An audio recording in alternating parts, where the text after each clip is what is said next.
أحد من رجالكم ولكن رسول الله وخاتم النبيين وكان الله بكل شيء عليما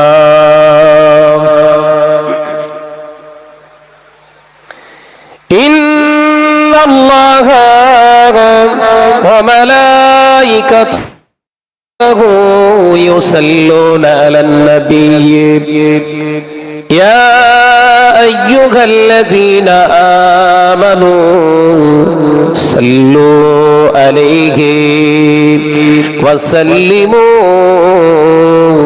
تسليما اللهم صل على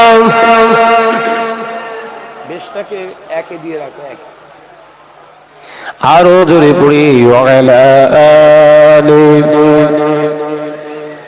মাশাআল্লাহ মাশাআল্লাহ খুব সুন্দর হচ্ছে আরো একটু ভালো হবে আল্লাহুম্মা সাল্লি আলা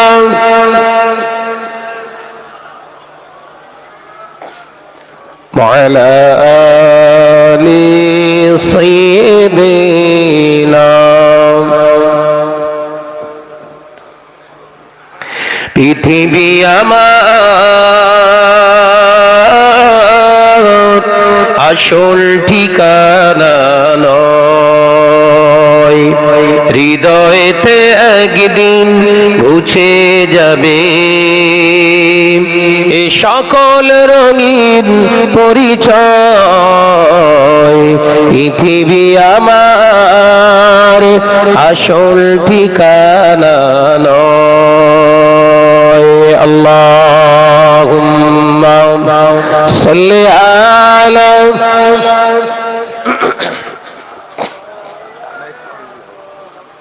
ওয়া আলা আলি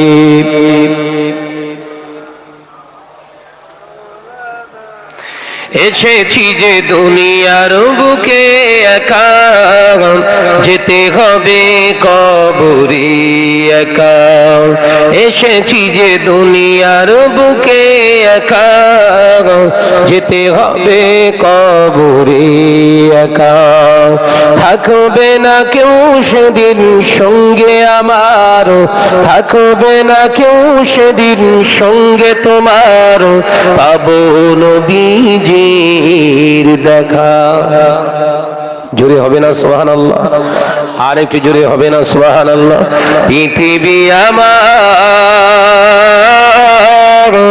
আসল ঠিকানা নয় হৃদয়েতে একদিন মুছে যাবে এ সকল রঙিন পরিচয় পৃথিবী আমার আসল ঠিকানা নয় আল্লাহুম্মা সাল্লি আলা মাশাআল্লাহ মাশাআল্লাহ আরেকটু জোরে ওয়ালা আলি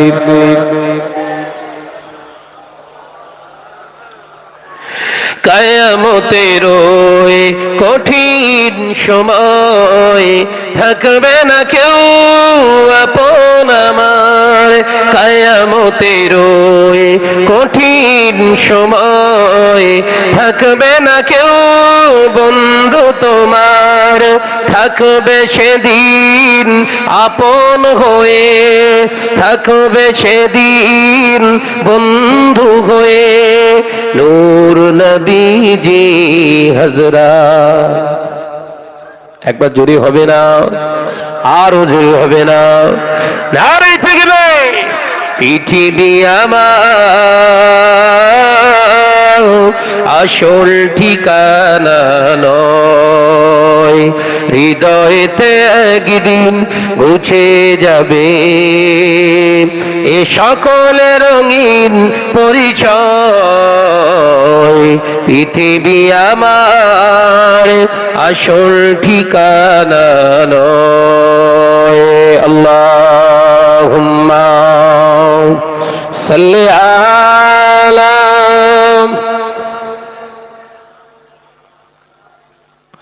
মাশাআল্লাহ আরেকটু জোরে পড়ি ওয়ালা আলি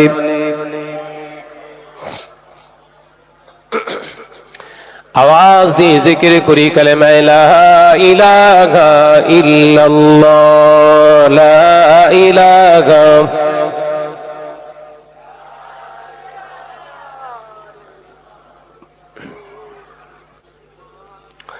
قال الله تعالى في كلامه المجيد والفرقان الحميد ولا تقولوا لمن يقتل في سبيل الله يموت بل أحياء ولكن لا تشعرون قال الله تعالى أذًا في كتابه مخبرا وآمرا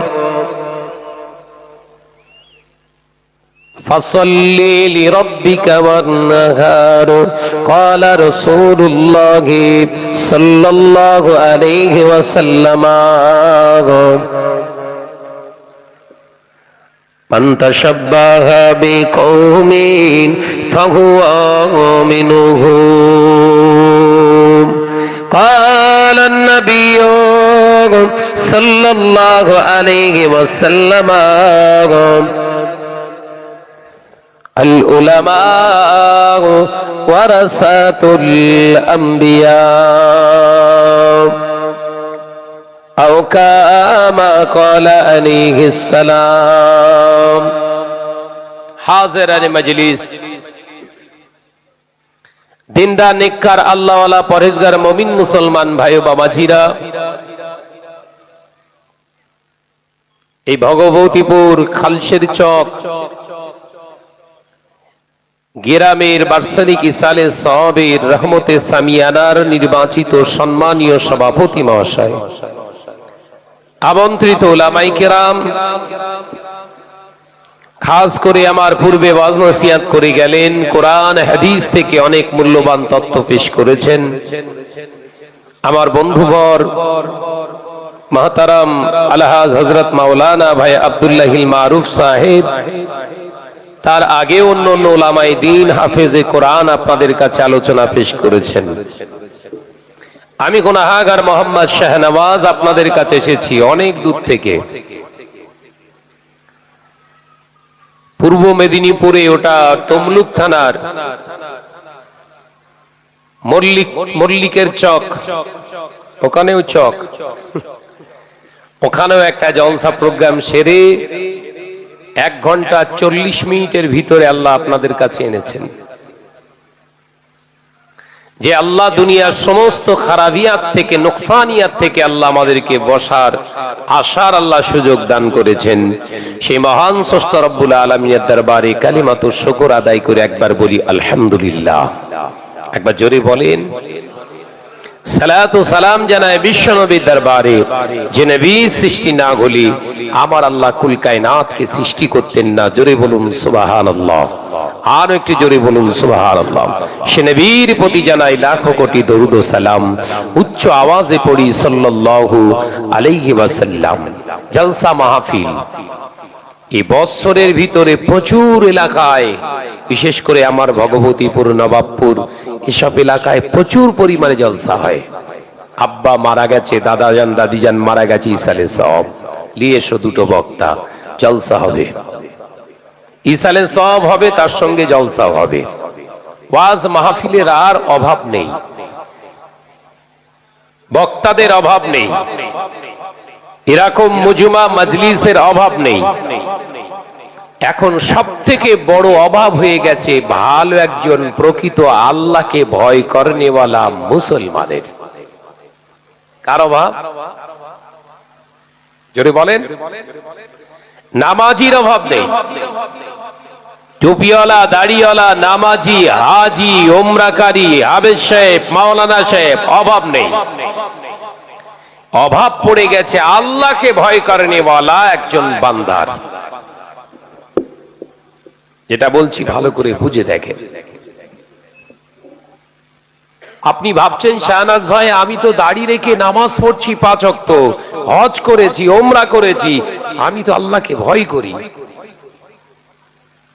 আমার আগে ভাই ওয়াজ করে গেছেন দোয়া কবুল হতে গেলে 5টা শর্ত লাগে, বলেছ না? আমি হেঁটে হেঁটে যেতে যেতে শুনছিলাম রাসূল বলেছেন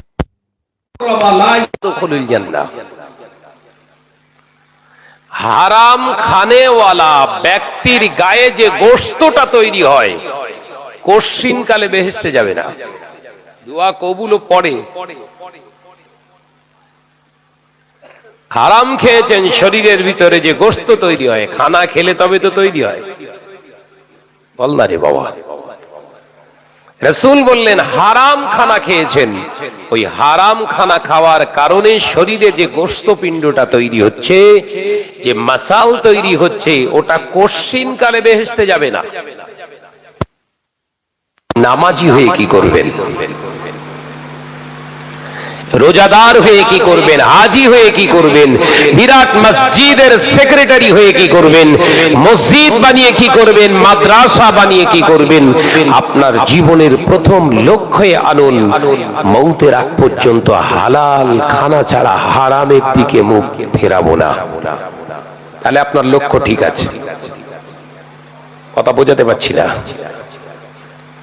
এই হালাল খানা না খেয়ে হারাম খেয়েছেন আর ইবাদত করেছেন, আপনার কাছ থেকে হারামগুলো ছিনিয়ে নেবে। শরীর থেকে যেমন চামড়া ছিঁড়ে ফেললে, কেটে ফেললে, আপনার আলাদা করলে যে কষ্টটা হয়, ওই কষ্টটা কিন্তু আপনার ওই হারাম খানা খাওয়ার কারণে অনুভূতি আল্লাহ জাহান্নামের ভিতর দিয়ে আল্লাহ পাক দিতে হবে। জীবনের প্রথম টার্গেট নেন, এক গাল মুড়ি খাবো, এক মুঠো মুড়ি, শুকনো মুড়ি হোক, ওই মুড়িটা যেন হালাল হয়। কথা বুঝতে পারছেন তো নাকি? এই সামনের সিটগুলোই একটু আগে বসলে ভালো, সুন্নতের খেলাফ হয়ে গেছে বসা। আপনাদের বলছি এই সামনের সিট খালি রেখে বসা হচ্ছে সম্পূর্ণ সুন্নতের খেলাফ। নবী বললেন সমস্ত ইবাদত বান্দিগিটা আল্লাহর দরবারে কবুল করাতে গেলে আল্লাহ তোমাদের কাছে শর্ত দিয়েছে, সেই শর্ত হলো আমি। একবার জোরে বলুন না। কই জোরে হলো কই? দুনিয়া জমিনে তুমি নামাজ পড়বে, রোজা করবে, হজ করবে, যাকাত দেবে, কুরবানি দেবে। ও বান্দা, আমি আল্লাহ পাক তোমাকে জানিয়ে দিলাম ফাত্তাবিউনি, আমার হাবিবের ইত্তেবা লাগবে। হাবিবের ইত্তেবা যদি তোমার ভিতরে না থাকে, তুমি আলেম হও, তুমি হাফেজ হও, তুমি কারি হও, তুমি মাওলানা হও, আমি আল্লাহ দেখব না। আমার হাবিবের ইত্তেবা যদি তোমার ভিতরে না পায়, তোমার ইবাদত আমার কাছে গ্রহণ নয়। আমি আল্লাহ পাক জানিয়ে দিলাম ফাত্তাবিউনি ইহবিবিকুমুল্লাহ। ওরে বান্দা, আমার হাবিবের ইত্তেবা করা আমি আল্লাহ তোদের জন্য আবশ্যক বানিয়ে দিয়েছি। হাবিবের ইত্তেবা করে নামাজ পড়বি, হাবিবের ইত্তেবা করে রোজা করবি, হাবিবের ইত্তেবা করে যাকাত দিবি, হাবিবের ইত্তেবা করে মসজিদ বানাবি, হাবিবের ইত্তেবা করে যাকাত আদায় করবি, হাবিবের ইত্তেবা করে খানা পিনা করবি। ওয়া মা খালাকতুল জিন্না ওয়াল ইনসা ইল্লা লিয়াবুদুন। আমি আল্লাহ পাক দুনিয়া জমিনে তোদেরকে পাঠিয়েছিলাম only for prayer me, কেবলমাত্র তোরা আমার ইবাদত বান্দেগি করবি বলে। বান্দা, আমার হাবিবের ইত্তেবা করে যদি তোরা জীবন গঠন করিস, টোটাল জিন্দেগিটা ইবাদত হয়ে যাবে। জোরে হলো না? আর একটু চেপে মারেন। ওই জন্য আপনাদের সামনে বসতে বলছি। এই সামনে কেন বসতে বলেছি বুঝতে পারেননি? এই জলসায় বৈঠকে বসাটাও হচ্ছে একটা ইবাদত। আজকে এখানে যতক্ষণ বসে ভাই ওয়াজ করে গেলেন, ভাইয়ের আগে কে ছিল? কোন মাওলানা ছিলেন? হ্যাঁ, ও ভাই প্রথম, আমি দ্বিতীয়, আমার পরে কে? আম্মার ভাইজান, মাশাআল্লাহ, পিজ্জাদা ভাইজান হুজুর কেবলা রয়েছেন। এই সারা রাতের প্রজ্ঞান ফজর পর্যন্ত এখানে বসে থাকবেন ইবাদত। আলেম ওলামার জবানের মুখ থেকে মুখমিশ্রিত কোরআনের শ্রুতি মধুর কণ্ঠের আওয়াজ শুনবেন, ইবাদত। কিন্তু আল্লাহ শর্ত দিলেন, ফাত্তাবিউনি, হাবিবের ইত্তেবা করা লাগবে। শর্ত কি? বলো বাপ, বলো বলো। শর্ত হলো হাবিবের ইত্তেবা করা লাগবে। হাবিব যেভাবে বসতে বলেছে তোমাদের সেভাবে বসতে হবে। রাসূল বললেন, সামনে খালি রেখে তোমরা বসবে না। দেখেন এবার মিলিয়ে দেখেন ইবাদতটা ঠিক হচ্ছে কি। বুঝতে পারেননি? নবী বলেছেন সামনে খালি রেখে তোমরা বৈঠক করবে না। আপনারা সামনে সিটটা খালি রেখেছেন কি একবার চেক করে দেখেন। যদি মনে করেন না ঠিকই আছে তাহলে থাক, আর যদি মনে করেন না রাসূলের ইত্তেবা যখন এখানে ঢোকাতে হবে, তাহলে যদি খালি থাকে উঠে আসুন। আপনি ওয়েটফুল হন আর বিরাট ওয়েটওয়ালা মানুষ হন না কেন, আমি আপনার দিকে তাকিয়ে বলিনি, রাসূলের দিকে তাকিয়ে বলেছি। হ্যাঁ মাশাআল্লাহ, খুব সুন্দর হচ্ছে। এই সাইডে চলে আসেন। নজরেরা, যুবকেরা, ছেলেরা, বাচ্চারা, পর্দানশীনা মা ও বোনেরা, আলোচনা বোঝো। আল্লাহ পাকের হাবিব জানিয়ে দিলেন, ও আমার সাহাবীরা, আমি নবী তোমাদেরকে জানিয়ে দিলাম, শুনে রেখে দাও, জেনে রেখে দাও, ইবাদত বান্দেগি করার জন্য আল্লাহ দুনিয়ায় আমাদেরকে পাঠিয়েছে। ইবাদত বান্দেগি মানে শুধু আল্লাহ আল্লাহ জিকির নয়, নামাজ শুধু নয়, শুধু রোজা নয়, শুধু হজ নয়, যাকাত নয়। ইবাদত বান্দেগি মানে আপনার কর্মস্থ জিন্দেগিটা, গোটা লাইফটাতে যা কিছু করবে টোটালটাই হবে ইবাদত। শর্ত হলো ফাত্তাবিউনি, আমার হাবিবের ইত্তেবা করা লাগবে, আমার নবীর ইত্তেবা করা লাগবে।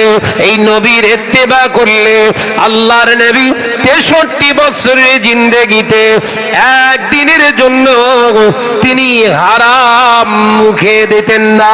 হুজুর আমার একদিনের জন্য হারাম মুখে দেননি। ও নওজওয়ানেরা, যুবকেরা, নবীর সুন্নত মিষ্টি খাওয়া, নবীর সুন্নাত তো দাড়ি রাখা, নবীর সুন্নাত তো মাথায় টুপি দেওয়া, নবীর সুন্নাত তো পিরহান পরা। নবীর জীবনে সব থেকে বড় একটি সুন্নাত হলো মওতের আগ পর্যন্ত নবী কোনদিন হারামটাকে কোনদিন চেখে দেখেননি। একবার জোরে হবে না? এই সুন্নত কেউ আদায় করছি আমরা? হচ্ছে দাড়ি রেস, মাশাআল্লাহ, হেভি দাড়ি একদম। হ্যাঁ, উমরা করা সুন্নাত, হ্যাঁ, খুব কাপ গিয়ে উমরা হচ্ছে। বলেন না, বলেন না, হচ্ছে তো নাকি? উমরা মানে পুরো উমরা করে গোমরা হয়ে ঘরে ফিরছে। উমরা করতে গিয়ে উমরা করে গোমরা হয়ে ঘরে ফিরছে। যদি বলেন ভাইজান এরকম বলছেন কেন? মক্কায় বসে বসে খৈনি খাচ্ছে, মক্কায় বসে বসে বিড়ি খাচ্ছে, সিগারেট খাচ্ছে। দলিল কি? না মক্কা মদিনার মানুষও তো খায়। আলোচনা বুঝতে পারছেন তো নাকি? দলিল দিচ্ছে কি? ওমরাকারী দে বাবা, দে বাবা।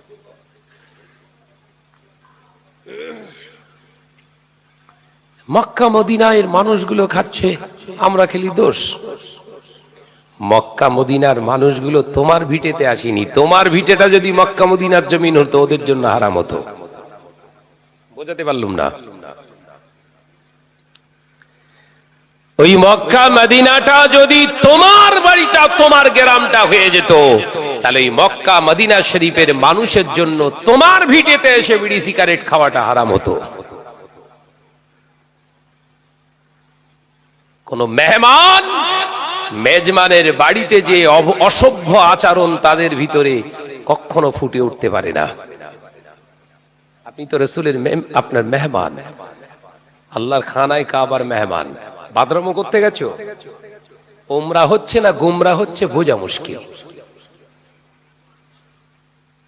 এই তো আমি রমজান মাসে ছিলাম, গত রমজানেও ছিলাম, আল্লাহ নিয়ে গেছিলেন।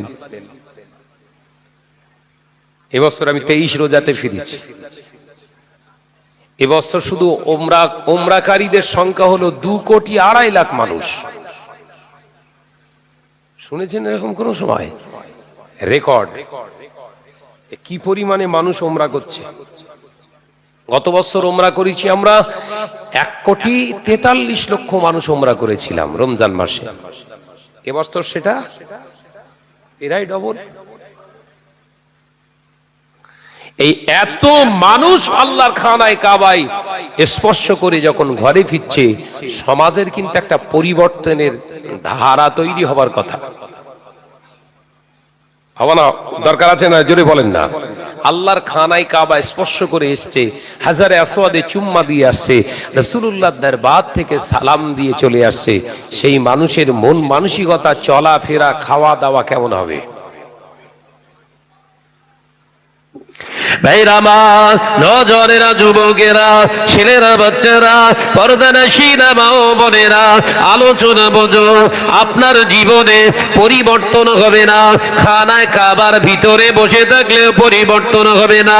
তার কারণ হলো আপনি যে অর্থটা নিয়ে গিয়েছেন হজ করতে, উমরা করতে, আল্লাহর খানায় কাবা দিদার করতে, জিয়ারত করতে, রাসূলুল্লাহর দরবারে গেলে যে টাকাটা খরচ করে গিয়েছে, খরচা করে গিয়েছে, যে টাকার বিনিময়ে গিয়েছে, ওই টাকাটা যদি হারাম টাকা হয়, শরিয়ত বিরোধী টাকা হয়, মেরে নেওয়া, কেড়ে নেওয়া, ফাঁকি দেওয়া, পৃথিবীর জমিনে এই রকম টাকা নিয়ে যদি আল্লাহর খানায় কাবায় 100 বার ঘুরে আসে, আপনার চরিত্রের কোনো পরিবর্তন হবে না।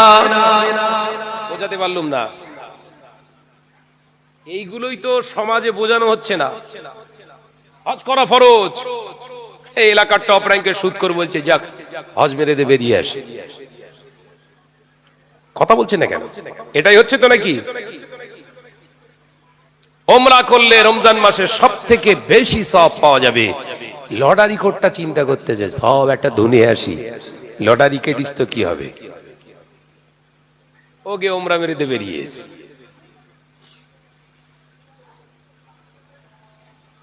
হাজারে আসওয়াদ দিয়ে চুম্মা দিলে, ঠোঁট লাগিয়ে, জবানের সমস্ত গুনাহ আল্লাহ মাফ করে দেয়। একবার জোরে বলুন না। বিড়ি খোরকে ওতে চুম্মা মেরতেছে ভাই, কথা বুঝাচ্ছেন নাকি?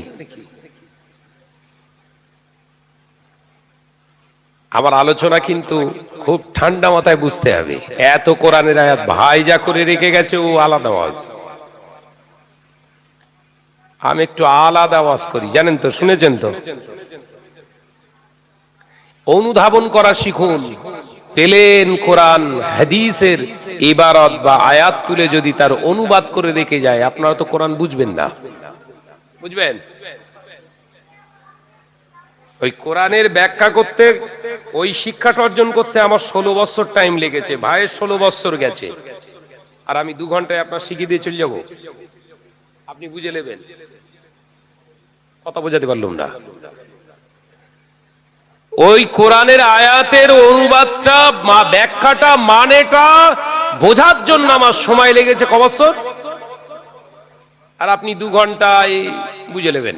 বাহ, হেভি সিস্টেম তো। ভ্রান্ত জায়গা থেকে বেরিয়ে আসুন। আচ্ছা, ওটা ছাড়েন। দ্বিতীয় নাম্বার, নবী পাক সাল্লাল্লাহু আলাইহি ওয়াসাল্লামের কাছে আয়াতে কারিমা এক একটা সূরা ধরে আসেনি। একটা সূরায় 200 আয়াত আছে, 250 আয়াত আছে, একসঙ্গে নাযিল হতে পারত তো। ধারাবাহিক ভাবে এসেছে। কিভাবে? আজকে 7 আয়াত, আবার স্টপ 1 সপ্তাহ। আল্লাহ পাঠাচ্ছেন কোরআন জিবরাইলের মাধ্যমে। জিবরাইল নবীর কাছে কোরআন আনছে। তিনি একটু একটু করে দিচ্ছে কেন? একসঙ্গে দিয়ে দেবে তো? তার মানে কোরআনটা আমাদের কাছে সহজ সুলভ্য জায়গা নয়। এই কোরআনটার ব্যাখ্যা, এই কোরআনটার অনুধাবন, অনুভূতির জায়গাটা আজকে মুসলিম সমাজের ভিতরে নেই বলে আজকে দেখেন যে ঘরে কোরআন রাখা আছে তাকে ওই ঘরেতেই সুদের কারবার চলছে। এই কথা বলছেন না কেন? যে ঘরটায় কোরআনে তাকে কোরআন আছে ওর পাশের টেবিলে টেলিভিশন চলছে। সব ভুল হয়ে যাচ্ছে বোধহয়, কথা ভুল হয়ে যাচ্ছে বোধহয় নাকি? যে কোরআনটা ঘরেতে আছে ওই ঘরটাতেই গান বাজনা চলছে। যে ঘরটায় কোরআন শরীফ তেলাওয়াত হচ্ছে ওই ঘরের পাশেই আবার ড্যান্স চলছে। এ নওজওয়ানেরা, যুবকেরা, ছেলেরা, বাচ্চারা, তার মানে এটাই দাঁড়ালো কোরআন আমার কাছে থাকতে পারে, কোরআন আমার বাড়িতে থাকতে পারে, কোরআন আমার ঘরেতে থাকতে পারে। ওই কোরআনটাকে বোঝার না জন্য, ওই কোরআনটা না অনুধাবন করার জন্য, ওই কোরআনী জিন্দেগি আমার জীবনে আসেনি, ওই কোরআনী জিন্দেগি শাসন আমার জিন্দেগিতে আসেনি, আমার পরিবারের জীবনে আসেনি, আমার সংসারের জীবনে আসেনি। যার অজুহাতে সুযোগ নিয়ে শয়তান আপনার বাড়িতে পৌঁছে দিয়েছে সুদের কারবার, শয়তান আপনার সেই সুযোগটা নিয়ে পৌঁছে দিয়েছে জেনার কারবার, সেই সুযোগটা শয়তান নিয়ে আপনার ঘরেতে কেবিলের তারটা দিয়ে দিয়েছে। বোঝা যাচ্ছে? কোরআন আছে বলো ঘরে, আর আমরা ওই কোরআনটা বুঝতে গিয়ে 16 বছর শেষ হয়ে গেছে আমার কাছে।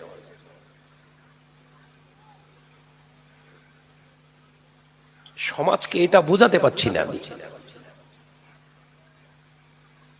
আমি 2 ঘন্টা ওয়াচ করব, 2 ঘন্টার ভিতরে যদি একটা আয়াতে কারিমার মূল্যায়ন বোধটাই সাধারণ মানুষের ভিতরে ছড়িয়ে দিতে পারি, ওই একটা আয়াত হবে এদের নাজাতের ওসিলা। একবার জোরে বলুন। 100 লাগে না, 100 লাগবে না, একটা আয়াতকে মূল্যায়ন করুন। আল্লাহ কোরআন পাকের ভিতরে জন্য জানিয়ে দিয়েছে, হ্যাঁ আমার বান্দারা শুনে রেখে দাও, জেনে রেখে দাও।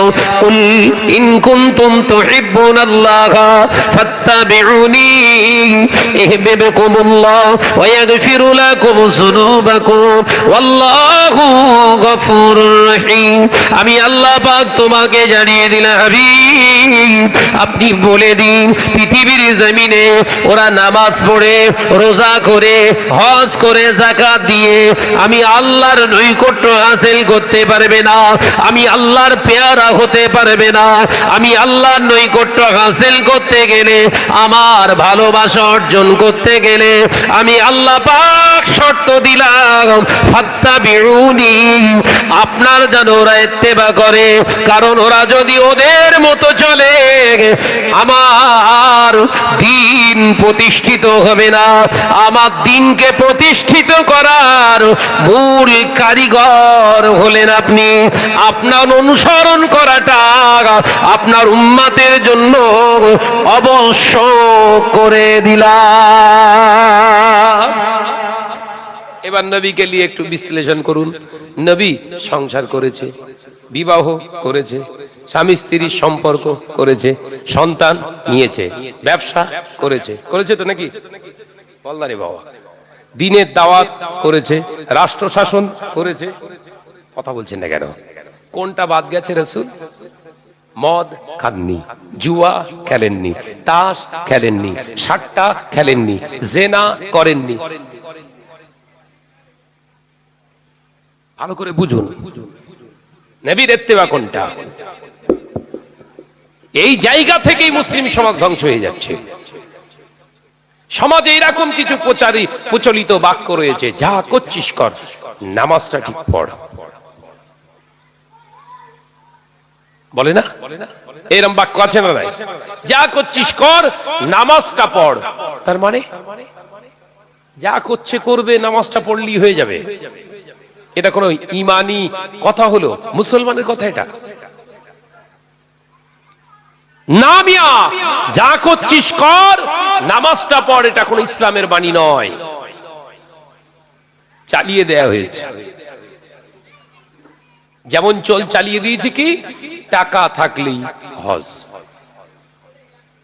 কি টাকা থাকলেই হজ? 1000 কোটি টাকা আপনার, 1000 কোটি টাকা, তাও আপনার হজ ফরজ হয়নি যদি কিনা ওই 1000 কোটি টাকাটা হালাল টাকা না হয়। কথা বোঝাতে পারলুম না? ক টাকা বললুম? জোরে বলেন বাবু, জোরে বলেন। 1000 কোটি টাকার মালিক আপনি, কিন্তু ওই টাকাটা হালাল উপায়ে উপার্জন করা না, আপনার জন্য হজ ফরজ না, জাকাত ফরজ না, কুরবানি দেওয়া ওয়াজিব না আপনার। ওই কুরবানির গোশত যারা খাবে সব মার খাবে। এই তো বললি সানাস খারাপ হয়ে যাচ্ছে তো।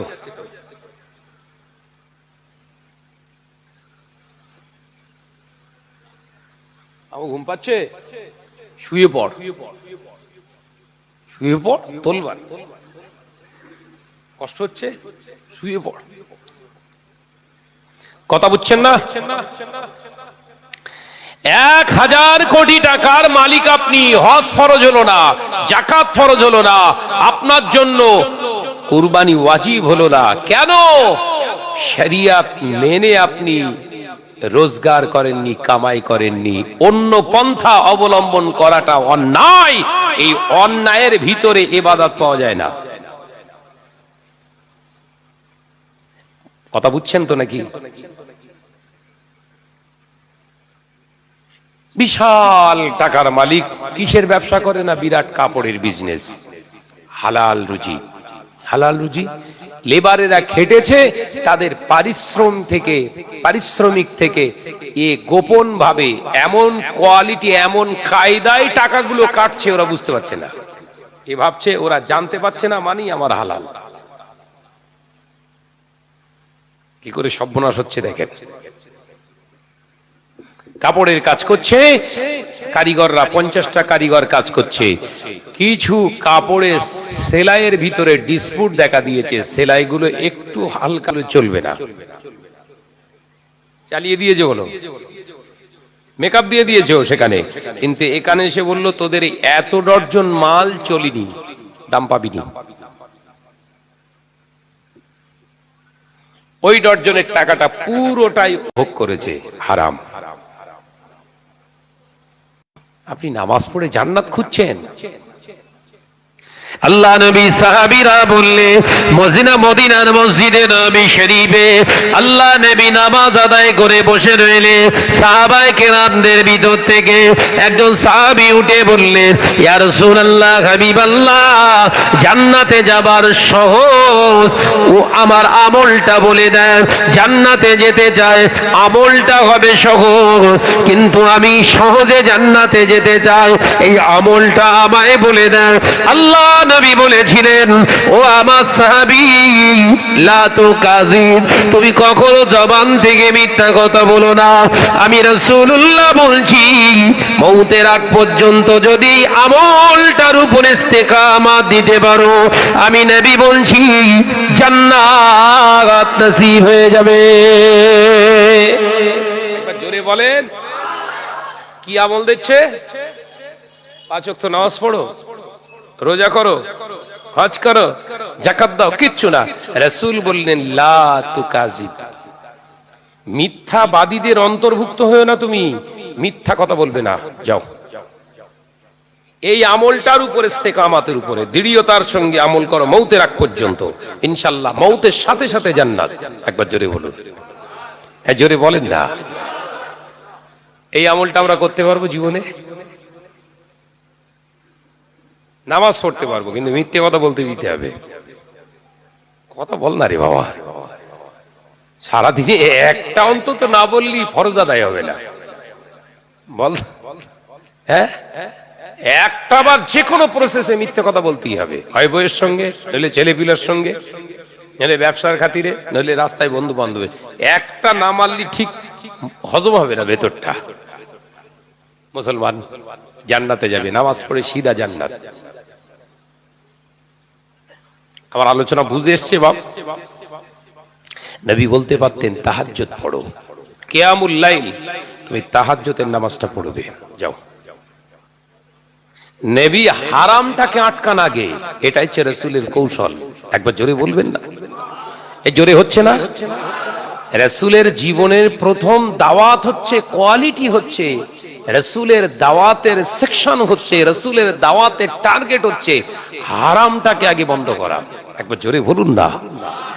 আর আমাদের চিন্তা কি, এটা চালু থাক, ওটাও হোক, নেকি বদি আয়োজন হবে। দেখেছেন শয়তান অন্যরকম প্ল্যানে মেতেজ বলো, বুঝতে পারেননি।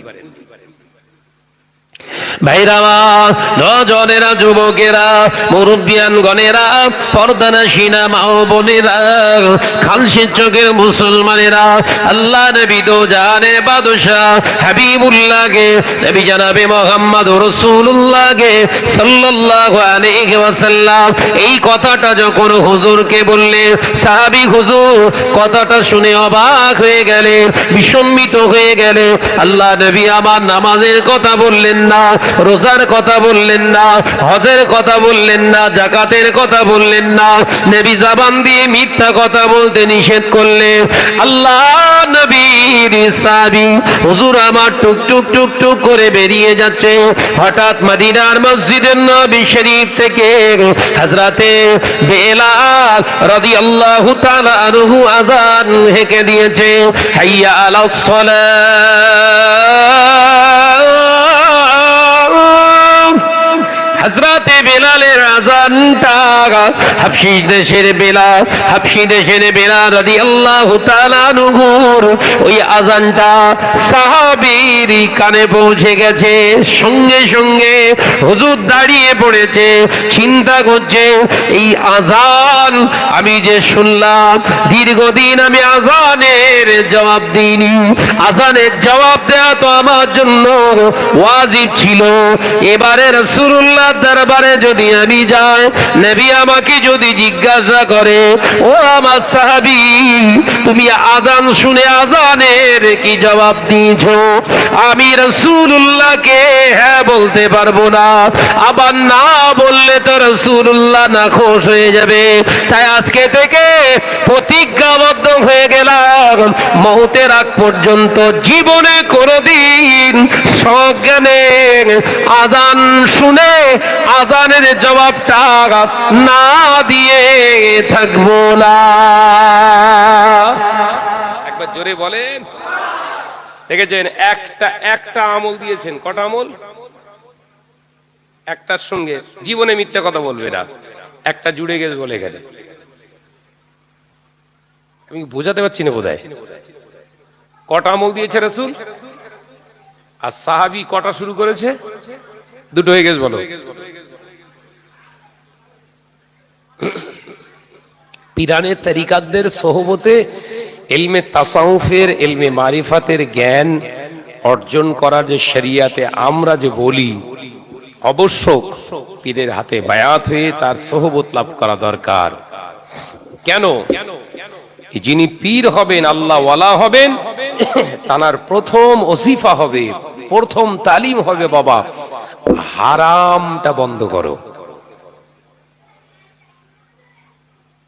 আজকে তো এসব সিস্টেম নেই, কারণ আমরা ওটা মানি না। আমি পীর সাহেব বলে দাবি করলে আপনি আসবেন, পরিষ্কার বলে দেবো ফজরের নামাজের পরে 100 বার দরুদ শরীফ পড়বে, যাও চল যাও। উৎকর ভাবলো এই আমলটা করলি ডাইরেক্ট জান্নাত। হারাম বন্ধ হয়নি বলো? কথা বুঝতেছেন তো নাকি? পীরানের তরিকা হুজুরগণ এইভাবে আমল করাতেন, হারামটার আগে দেয়াল তুলে দিতেন, দিয়ে টুকটুক করে এবার ওজিফা দিতেন। জোরে বলুন না সুবহানাল্লাহ। ভাইরা মা, নওজনেরা, যুবকেরা, ছেলেরা, বাচ্চারা, পর্দানশীনা মা ও বোনেরা, আল্লাহ নবী সাহাবী মনে মনে মনে মনে ভাবছে আযানের জবাবটা তো দিয়ে দিলাম, কিন্তু রাসূলুল্লাহ দরবার থেকে বেরিয়ে যাচ্ছি, এই আযানের পরেই তো জামাত হয়ে যাবে, এই জামাতে নামাজটা আমার পড়ার প্রয়োজন, আমার জন্য তো ওয়াজিব, এই ওয়াজিবটা তরক করলে আবার কাবিরা গুনাহ হয়ে যাবে। শুধু গুনাহ হবে না। আমার নবী যদি জিজ্ঞাসা করে, ও গো আমার সাহাবী, তুমি কি জামাতে নামাজ আদায় করো? জামাতে কি নামাজ আদায় করো? জামাতে কি সালাহ আদায় করো? আমি আমার নবীকে, আমি যদি নামাজ না পড়ে থাকি জামাতে হ্যাঁ বলতে পারবো না। না বললে আবার নবীর মনে কষ্ট দেয়া হবে। তাই না না না, আজকে থেকে প্রতিজ্ঞাবদ্ধ হয়ে গেলাম, তাকবীরে উলার সঙ্গে জামাতে নামাজ আদায় করব। একবার জোরে বলো। রাসূল দিয়েছিলেন কটা? এখন হয়েছে কটা? আমলে এত দেয়া লাগে না, মেন জায়গা থেকে হাতে ধরিয়ে দাও, ওইটা খাটিয়ে ওর জীবনটা তৈরি হয়ে যাবে। 100 কোরআনের আয়াত লাগে না, একটা হলেই হবে। কটা বললুম? ওইটা মেন পয়েন্টে বসিয়ে দেন।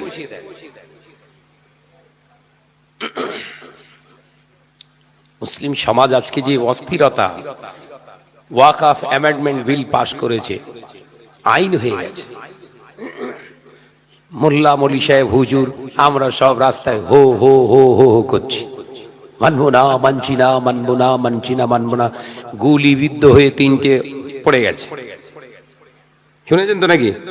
3টে বডি পড়ে গেছে।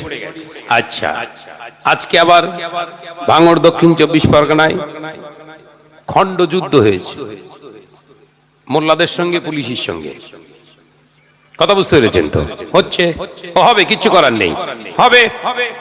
কিন্তু যারা ময়দানে আমরা নামছি, আমরা বলছি আমাদের জন্য ওয়াজিব হয়ে গেছে, ফরজ হয়ে গেছে ওয়াকফ অ্যামেন্ডমেন্ট বিলের বিরোধিতা করা আমাদের জন্য ফরজ। বলছি তো, কথা বলছেন না কেন? এই মোল্লা মলি সাহেবগুলো একবারও বলেছে বাবা নামাজ আদায় করে তাই এই ফরজটা আদায় করতে হবে? আন্দোলনে যাচ্ছে, মাথায় টুপি, তাকবীর দিচ্ছে, নারায়ে তাকবীর, আল্লাহু আকবার। জোহরের নামাজ স্লিপ খেয়ে গেছে। কথা বোঝাতে পারলুম না। বলো, জোহরের নামাজ কি খেয়ে গেছে? কাজা। 1000 গ্রুপ সংগঠন যদি আন্দোলন করে, এরা কামিয়াবি হতে পারবে না। লিখে রেখে দেন। ভুল বলে ফেললাম বোধহয়। নামাজ কার হুকুম? জোরে বলেন না। আল্লাহর হুকুম। ওয়াকফ শব্দের ওয়াকফ লিল্লাহি মানে কি? আল্লাহর নামে দান করেছে তো। ওয়াকফ মানে কি? ওয়াকফ শব্দের অর্থ হলো দিয়ে দেওয়া। কার? লিল্লাহ, আল্লাহর জন্য। আল্লাহ সম্পদ করে দিয়েছেন। আল্লাহ বললেন আমার সম্পদ হেফাজতের জন্য বেনামাজির দরকার হয় না। আমি বোঝাতে পারছি না বোধহয়। আমার সম্পদ হেফাজতের জন্য বেনামাজিরা যদি আন্দোলন করে আমার সম্পদ বাজাবে, স্বপ্ন দেখে, এটা তাদের চিন্তা ভুল। তোদের লাগবে না।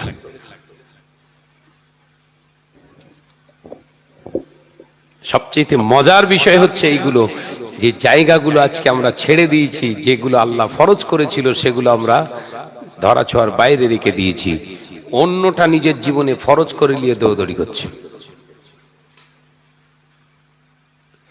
ভাইরা আমার, নওজওয়ানেরা, যুবকেরা, মুরব্বিয়ানগণেরা, আল্লাহ নবী জিহাদের ময়দানে, হুজুরের সাহাবায়ে কেরামেরা জিহাদের ময়দানে, হঠাৎ জিবরিল আলাইহিস সালাম এসে হাজির হয়ে গেছে। আসসালামু আলাইকা ইয়া রাসূলুল্লাহ, ইয়া রাহমাতাল লিল আলামিন। হুজুর হুজুর জিবরিল আমিনকে দেখে আল্লাহ নবী খুশি হয়ে গেলেন। হয়তো আল্লাহর আসমানি সাহায্য করার জন্য পাঠিয়েছে। এসেছে ভাই জিবরিল আমিন। ও ভাই জিবরিল আমিন, বলো বলো। আল্লাহ নবীকে বললে ইয়া রাসূলুল্লাহ, হাবিবাল্লাহ, ভেবে দেখুন তো আর নামাজের রক্তটা কত সময় আছে? এই সময়টা পেরিয়ে গেলে নামাজ কাজা হয়ে যাবে। নামাজ কাজা করে জিহাদ করা যাবে না। একবার জোরে বলেন না, একবার জোরে বলো। জিবরাইল এসে বলছে হুজুর ওয়াক্ত চলে যাচ্ছে, তাড়াতাড়ি নামাজ পড়েন। নামাজ মাপ নেই, জিহাদ হচ্ছে, ওটাও ফরজ। এই ফরজ আগে। আলোচনা কিন্তু ঠান্ডা মাথায় বুঝতে হবে। বলো, জিবরিল আমিন আমার সাথী আমার সাহাবীরা সব জিহাদের ময়দানে যুদ্ধ করছে, হাতে তলোয়ার, এই মুহূর্তে নামাজ। আল্লাহ বলে দিয়েছে সবাই যদি আমরা নামাজে দাঁড়িয়ে যাই, শত্রুরা আমাদের নামাজে হালাতে কতল করে দেবে, শহীদ হয়ে যাব। ও ভাই জিবরিল আমিন, এই সময় কি করে আমরা নামাজ আদায় করব? আল্লাহর ফেরেশতা জিবরিল আমিন জানিয়ে দিলেন, ইয়া রাসূলুল্লাহ, হাবিবাল্লাহ, হুজুর চিন্তিত হবেন না, বিস্মিত হবেন না, আপনি চিন্তা করবেন না। আপনি অন্য ওয়াক্তের নামাজ যেমন করে পড়েছেন, আপনি এই ওয়াক্তের নামাজটা তেমন করে পড়বেন না। কি করে পড়বো ভাই জিবরিল আমিন? ইয়া রাসূলুল্লাহ, হাবিবাল্লাহ, অন্য দিনের নামাজ আজকের দিনের নামাজটা এক করবেন না। আজকে নামাজটা আদায় হবে আলাদা সিস্টেমে। কি সিস্টেমে ভাই জিবরিল আমিন? ইয়া রাসূলুল্লাহ, হাবিবাল্লাহ, জিহাদের ময়দানে আপনার সাথী সৈন্যগুলোকে, মুসলমানগুলোকে দুটো ভাগে বিভক্ত করে দিন। একটা ভাগ জিহাদের ময়দানে জিহাদ করবে, আর একটা ভাগকে নিয়ে আপনি যুদ্ধের ময়দানের সাইড করে নামাজে দাঁড়িয়ে যাবে, ইমামতিতে আপনি দাঁড়িয়ে যাবে, আল্লাহু আকবার বলে তাকবীরে তাহরিমা করবে। ওরা যারা জিহাদের ময়দানে আছে না জিহাদ করবে, জিহাদের ময়দান থেকে যে ভাগটা আপনার সঙ্গে আছে নামাজে দাঁড়িয়ে যাবে। একটা না 2 রাকাত নামাজ আদায় করে নিন। 2 রাকাতের পরে যে প্রথম বৈঠকটায় আপনি আত্তাহিয়াত পড়বেন, আল্লাহু আকবার বলে উঠে দাঁড়াবেন, তখন এই 2 রাকাত সম্পূর্ণ করা মুসলমান সৈন্যরা এনারা আর সালাম না ফিরিয়ে ওই অবস্থায় জিহাদের ময়দানে চলে যাবে। এরা জিহাদের ময়দানে যাওয়ার সাথে সাথে যারা জিহাদ করছিল তারা অস্ত্রগুলো ছেড়ে দিয়ে নিজের খাপে বিদ্ধ করে আর আপনার পিছনে এসে নামাজে দাঁড়িয়ে যাবে। ইয়া রাসূলুল্লাহ, হাবিবাল্লাহ, এইরকম অল্টারনেট করে নামাজ হবে। হুজুর আজকে জিহাদের ময়দানে এইভাবে নামাজ কিন্তু আদায় করতে হবে, নামাজ আপনার মাফ নাই। একবার জোরে বলেন। ওই জোরে হলো কই? আন্দোলনে তো ফোয়ারা উড়ে যাচ্ছে একদম।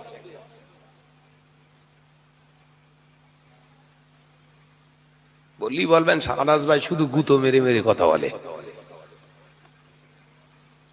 গুতো মেরে মেরে কথা বলছি না, হক কথাটা বলছি। কোনটা?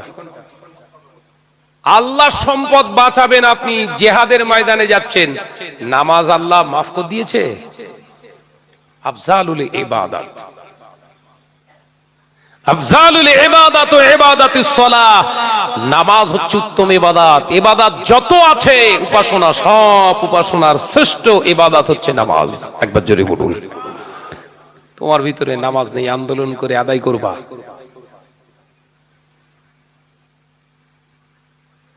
ফিলিস্তিনের দিকে তাকাও, গাজার মুসলমানের দিকে তাকাও, জান চলে যাচ্ছে, নামাজ ছাড়িনি। ফ্যামিলি কুরবান হয়ে গেছে, বোমে খন্ড হয়ে গেছে, খন্ড খন্ড হয়ে গেছে চেহারা, নামাজ ছাড়িনি। কবর থেকে বোম্বিং করছে, ট্যানেলের ভিতরে যে নামাজ হচ্ছে, তোমার নামাজ কই? 18 মাস ধরে 40,000 সৈন্য জেহাদ করছে 4.5 লক্ষ সৈন্যের বিরুদ্ধে। এদের সমস্ত রকমের মাল মেটেরিয়ালস, যত রকমের অস্ত্র শস্ত্র আছে সব প্রয়োগ করছে। ওরা চুপচাপ সময় সময় ঘামের দিচ্ছে একটা করে। এই আজকে একটা ঘাম মেরেছে, 11 জন জায়গায় শেষ। শুনেছেন?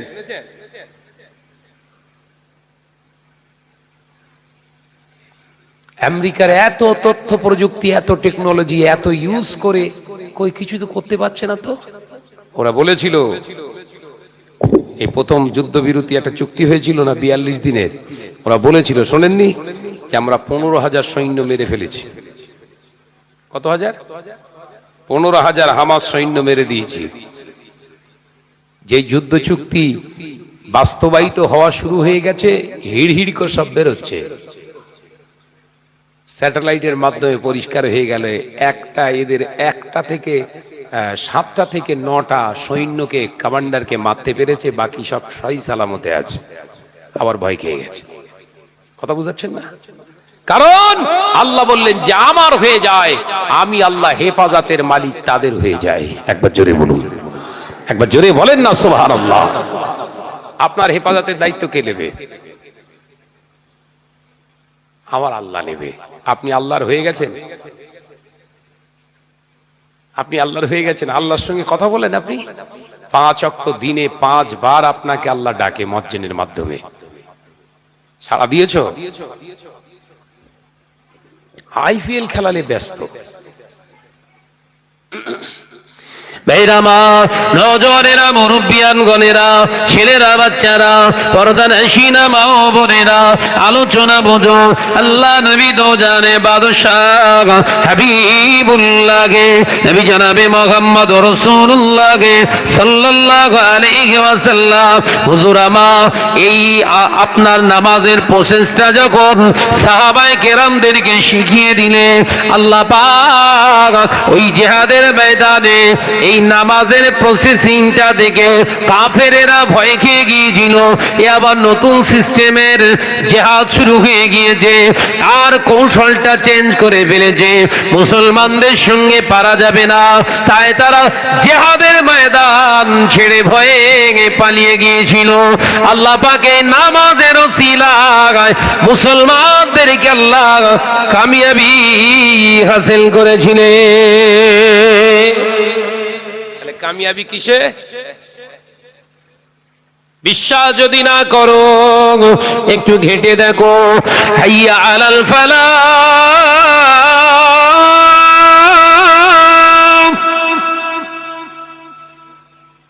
এর মানে কি? হাইয়া আলাল ফালাহ, এর ভিতরেই তোর কামিয়াবি আছে, এর ভিতরেই তোর জীবনে সাকসেসফুল আছে, এর ভিতরেই তোর জীবনে ডেভেলপ আছে। সেটা কি? হাইয়া আলাস সালাহ, এই নামাজের জন্য আয়, এই নামাজের দিকে আয়, এই নামাজের জন্য তোরা আয়। হাইয়া আলাল ফালাহ কেন আসবি? আমি আল্লাহ বলছি, এই নামাজের ভিতরে তোর কামিয়াবি। ও নওজওয়ানেরা, মুরব্বিয়ানগণেরা, আমার সোনা চাঁদ ছেলেরা, ভাইয়েরা, বাবাজিরা, ভালো করে বোঝো। আল্লাহ নবী জানিয়েছিলেন, বাবা সাহাবীরা, আজকে জিহাদের ময়দানে আমরা জয়ী হয়েছি, আল্লাহ আমাদের জয়ী করেছে। আল্লাহর নামাজটা আমরা সঠিকভাবে আদায় করতে পেরেছি। আল্লাহ নামাজের প্রতি সন্তুষ্ট হয়ে আল্লাহ বিজয়ের ঝান্ডাটা মুসলমানের হাতে তুলে দিয়েছে। তুমি কার অনুকরণ করো? মুসলমান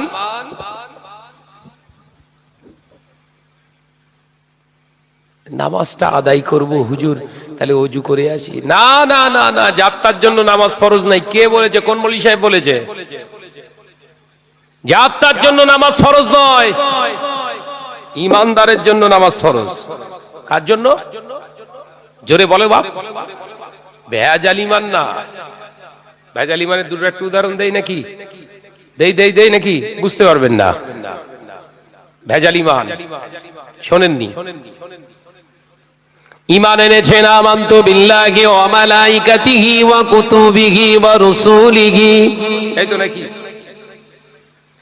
ঈমান এনেছেন আল্লাহ আপনার এক, আল্লাহ দ্বিতীয়, আপনার রব আল্লাহ, আপনার সব আল্লাহ। কিন্তু আবহাওয়া দপ্তর বলে দিয়েছে আগামীকাল বজ্র বিদ্যুৎ সহ, বজ্রপাত সহ বিরাট কড়া, বিরাট দাপটে হাওয়া হবে, কালবৈশাখী ঝড় হবে, শিলাবৃষ্টি হবে। এ নওজওয়ানেরা, যুবকেরা, হতে পারে এই কথাটা কলিকাতা আবহাওয়া দপ্তর, আলিপুর দপ্তর থেকে বলে দিয়েছে। আপনি নামাজি, ঈমানদার, নামাজ পড়েন, আপনার বিশ্বাস হয়ে গিয়েছে কালকে কালবৈশাখী ঝড় হবে, শিলাবৃষ্টি হবে, বিরাট জোরে বাতাস বইবে। এই যে বিশ্বাসটা আপনি ভিতরে এনেছেন, আপনার ঈমানটার ভিতরে ভাইরাস ঢুকে গিয়েছে। এই ভাইরাস ঈমান নিয়ে আল্লাহর সামনে দাঁড়ালে এই ঈমানের নামাজ কবুল হবে না। বোঝাতে পারছি না বোধহয়? আলোচনা ঢুকছে? এই সব ভাইরাস আছে না নাই? আবহাওয়া দপ্তর বলে দিয়েছে হবে না হতে পারে, কোনটা কোনটা বলে?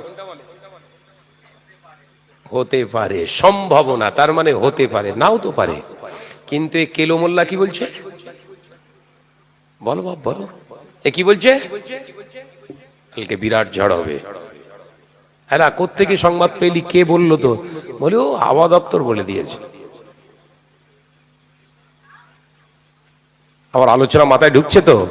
এই ঈমান নিয়ে যদি আল্লাহর কাছে সাহায্য চান, জীবনে পাবেন না। স্ট্যাম্প মেরে দেবো, কাগজ দিয়ে আসেন, স্ট্যাম্প মেরে দিচ্ছি। দ্বিতীয় নাম্বার ঈমান। আপনার ঈমানের ভিতরে ভাইরাস ঢুকেছে। ওই ভাইরাসটা কি? শুনে না, জেনে না। ও মুরব্বিয়ানগণেরা, পর্দানাশীনা মা ও বোনেরা, অসুস্থ হয়েছে শরীর, ডাক্তারের কাছে গেলাম, ডাক্তার ওষুধ দিল, ওষুধটা খেয়ে শেফা দান করেছে আল্লাহ, আমি সুস্থ হয়ে গিয়েছি। একজন ঘরের ছেলে আমাকে জিজ্ঞাসা করছে, শাহনাজ ভাই আপনি অসুস্থ ছিলেন, এখন তো মোটামুটি দেখি সুস্থ, আপনি কোথায় কি করলেন? আমি বলে দিলাম, মাথায় টুপি আছে, মুখে দাড়ি আছে, জুব্বা আছে আমার, আমি নামাজি, পরিষ্কার ভাবে উত্তর দিয়ে দিলাম। আপনার ভগবতীপুর বাজারে একটা ভালো ডাক্তার এসেছে, ওই ডাক্তারের কাছে গিয়েছিলাম, এমন এমন ওষুধ দিয়ে দিয়েছে, ওই ওষুধ আমাকে সুস্থ করে তুলেছে। জানবেন 1000 বছর সেজদায় পড়ে গেলেও আপনার ইবাদত আল্লাহর দরবারে কবুল হয়নি, কারণ আপনি কমপ্লিট ঈমানদার নন। আপনার ঈমানের ভিতরে ভূত ঢুকে বসে আছে। কথা বুঝতে পারছো বাপ? এরম বলে না, বলে না ওষুধ না খেলে আমি বাঁচবো না। এই বললেন হায়াত মৌতের মালিক আল্লাহ। তাহলে বাক্যটা শিখেননি, মুসলমান নামে পরিচয় দিচ্ছ। পরিচয় দিলে কিভাবে দিতে হবে? না, ভগবতীপুর বাজারে একটা ডাক্তার এসছে, খুব ভালো শুনলাম, গিয়েছিলাম, উনি সব চেক আপ ফেকআপ করে ওষুধ দিয়েছে, আলহামদুলিল্লাহ। ওই ওষুধটা ডাক্তারটা দিয়েছে, হয়তো ওর ওসিলাতে আল্লাহ আমাকে অনেকটা সুস্থ দান করেছে। আপনি ঈমানদার। কিন্তু এরম বলে, ওরে ওই ওষুধটা দেন, নইলে আমি বাঁচবো না, হয়ে গেছে। ওই অবস্থায় যদি মারা যায়, বেঈমান অবস্থায় মরে যাবো। কিন্তু ঈমানের ট্রিটমেন্ট নেই, রোগ সারে নে, ভিটামিন দিচ্ছে। কথা বুঝতে পারছেন নাকি? রোগের ট্রিটমেন্ট করে নে, ভিটামিন ওষুধ খাওয়াচ্ছে শুধু। আমাদের ওয়াজ নসিহতের সিস্টেমটা এরকম হয়ে গেছে, রোগ ধরে ট্রিটমেন্ট করবে না, ভিটামিন দাও। এই নেকি, ওই নেকি, সেই নেকি, এত নেকি, অত নেকি, সব চলছে। এই চলছে না? চলে জোরে বলেন না রে বাবা। তাকবীর দেন, নারায়ে তাকবীর। কঠিন অবস্থা। তাকবীর দেন, নারায়ে তাকবীর। জোরে হয় না নারায়ে তাকবীর? প্রাণ খুলে দরুদ শরীফ, আল্লাহুম্মা।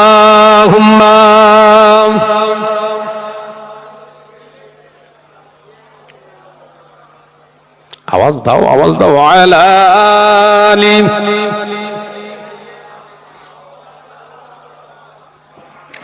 আল্লাহ আল্লাহ আল্লাহ আল্লাহ আল্লাহ আল্লাহ সুবহানাল্লাহ আল্লাহ আল্লাহ আল্লাহ আল্লাহ আল্লাহ আল্লাহ সুবহানাল্লাহ। ইয়া রহমানু ইয়া রাহিমু ইয়া মালিকু ইয়া কুদ্দুস আল্লাহ আল্লাহ আল্লাহ আল্লাহ আল্লাহ আল্লাহ সুবহানাল্লাহ। জোরে জোরে লা ইলাহা ইল্লাল্লাহ। মাশাআল্লাহ মাশাআল্লাহ, জোরে জোরে লা ইলাহা ইল্লাল্লাহ। জমিন ও আসমান যা কিছু আছে, জমিন ও আসমান যা কিছু আছে রবের নামে জিকির করে। জোরে হবে না? আর কি জোরে হবে না? আল্লাহ আল্লাহ আল্লাহ আল্লাহ আল্লাহ আল্লাহ সুবহানাল্লাহ। জোরে জোরে লা ইলাহা ইল্লাল্লাহ, লা ইলাহা ইল্লাল্লাহ। রাতের আকাশে তারকারা ভাসে, রাতের আকাশে তারকারা ভাসে আল্লাহর নামে তসবিহ পড়ে। জোরে হবে না? আর কি জোরে হবে না? আল্লাহ আল্লাহ আল্লাহ আল্লাহ আল্লাহ আল্লাহ সুবহানাল্লাহ। পাহাড় ঝরনা ঝরে ঝরে যায়, পাহাড় ঝরনা ঝরে ঝরে যায় প্রভুর নামে তসবিহ পড়ে। একবার জোরে হবে না? নারে তাকবীর, নারে তাকবীর। আল্লাহ আল্লাহ আল্লাহ আল্লাহ আল্লাহ আল্লাহ সুবহানাল্লাহ। জোরে জোরে লা ইলাহা ইল্লাল্লাহ।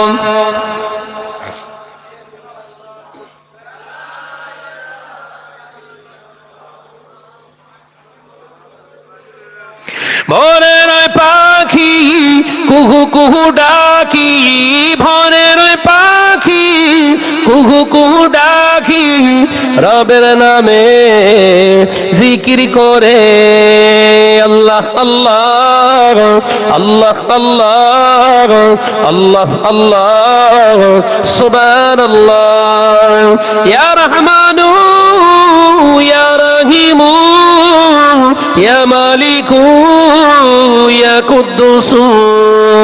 আল্লাহ আল্লাহ আল্লাহ আল্লাহ আল্লাহ আল্লাহ সুবহানাল্লাহ। জোরে জোরে লা ইলাহা ইল্লাল্লাহ।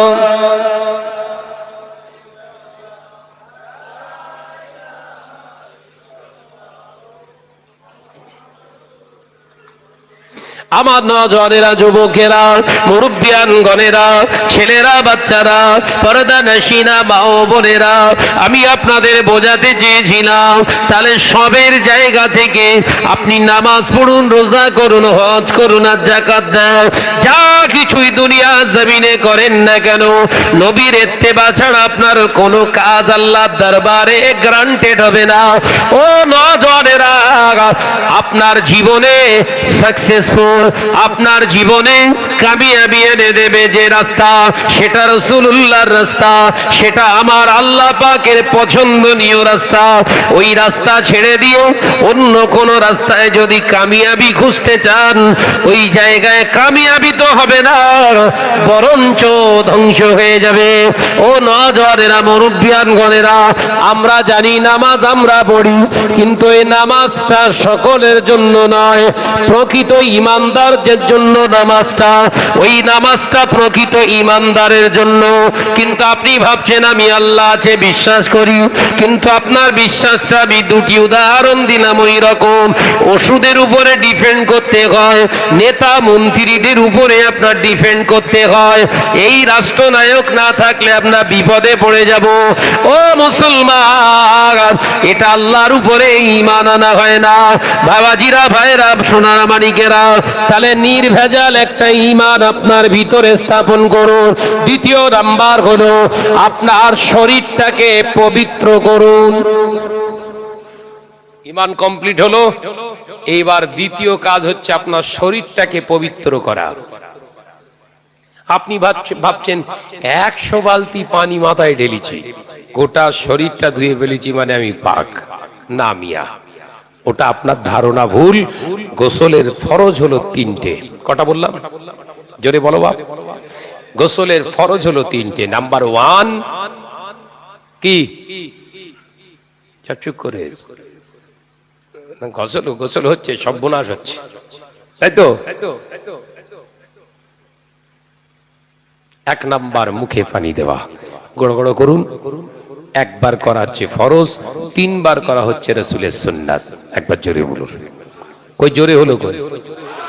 আরে ওয়াজ শোনাচ্ছি, মাথার ভিতরে ঢোকান। দ্বিতীয় নাম্বার ফরজ, নাকের এই হাড্ডি শক্ত অংশ পর্যন্ত পানি পৌঁছে দিয়ে ধৌত করা একবার ফরজ, 3 বার সুন্নাত। গোটা বডিটা, মাথা তালু থেকে পায়ের তালুর নিচ পর্যন্ত টোটাল বডিটাকে একবার ফ্রেশ ভাবে ধৌত করা হচ্ছে ফরজ, 3 বার দেওয়া হচ্ছে রাসূলের সুন্নাত। হলো? গোসল হয়ে গেছে, তাই তো? ज़्यादा হয়ে গেছে তো? কিন্তু না মিয়াজি, শুনে রেখে দেন, জেনে রেখে দেন ও পর্দারাশিনা মা ও বোনেরা, নজন যুবকেরা, বাবাজিরা, ওগুলো শুধু আদায় করলে হবে না, আপনাকে লক্ষ্য রাখতে হবে আপনার দেহের অবাঞ্ছিত লোম আছে, বগলের লোম আর নাভির নিচের অবাঞ্ছিত লোমগুলো 30 দিনের বেশি গায়েতে রাখবেন না। ওটা যদি 30 দিনের বেশি শরীরে রয়ে যায়, 1000 বার পানি দিয়ে ধৌত করলে কিন্তু আপনি পাক হতে পারবেন না। মাথায় ঢুকছে? কিছু কিছু ছেলে আছে, তারা ওই রকম নোংরা হালতে ঘোরে, পাশ দিয়ে গেলে বোঝা যায় যেন হ্যাঁ জিনিস একটা যাচ্ছে, এত দুর্গন্ধদের গা থেকে বের হয়। কথা ঠিক না? বুঝে বলেন না? গা থেকে দুর্গন্ধ বের হবার মূল কারণ হচ্ছে ওটা। ভাইরা আমার, নজনেরা, যুবকেরা, এবার শরীরটা পাক হয়ে গেল। তৃতীয় নাম্বারে শরিয়ত আপনাকে জানিয়ে দিলে, তৃতীয় নাম্বার হলো গায়েতে যে বস্ত্রটা পরিধান করে আছো, যে জামাটা, ওটা আপনার, আপনি পবিত্র করে নিয়েছেন। কি করে না ভাইজান? 3 বার করে আল্লাহর নাম নিয়ে ধৌত করেছি, ভালো করে ধুয়েছি, কোনো জায়গায় নাপাক লেগে নাই, এইটা পবিত্র নয়। ও বাবাজি, শুনে রেখে দেন, জেনে রেখে দেন, আপনার গায়ে যে পোশাকটা আছে, শরিয়ত বলছে ওটা যদি হালাল টাকার কেনা পোশাক হয়, 3 বার ধৌত করলে নাপাকটা পরিষ্কার হয়ে যাবে। হালাল টাকা যদি না হয়, ওটা যদি হারাম অর্থের পোশাক হয়, হারাম টাকার পাঞ্জাবি হয়, হারাম টাকা যদি আপনার পিরান হয়, ওই টাকা, মাশাআল্লাহ, তাকবীর দেন, নারে তাকবীর, নারে তাকবীর, নারে তাকবীর। ভাইজান হুজুর কিবলা, ভাইজান হুজুর কিবলা, নারে তাকবীর। যে কথা বলতেছিলাম ভালো করে বুঝেলেন। হারাম টাকার এই বড় জুব্বা আপনি কাটিয়ে রেখে দিয়েছেন, আর ওইটা পরে এবার নামাজে দাঁড়াচ্ছেন। 100 বার ধুয়েছেন, ওটা পাক তো? বল না রে বাবা, পাক হবে তো? ও জনেরা, মুরব্বিয়ানগণেরা, তাহলে আপনার হালাল টাকা দিয়ে আপনি পোশাকটা ক্রয় করুন।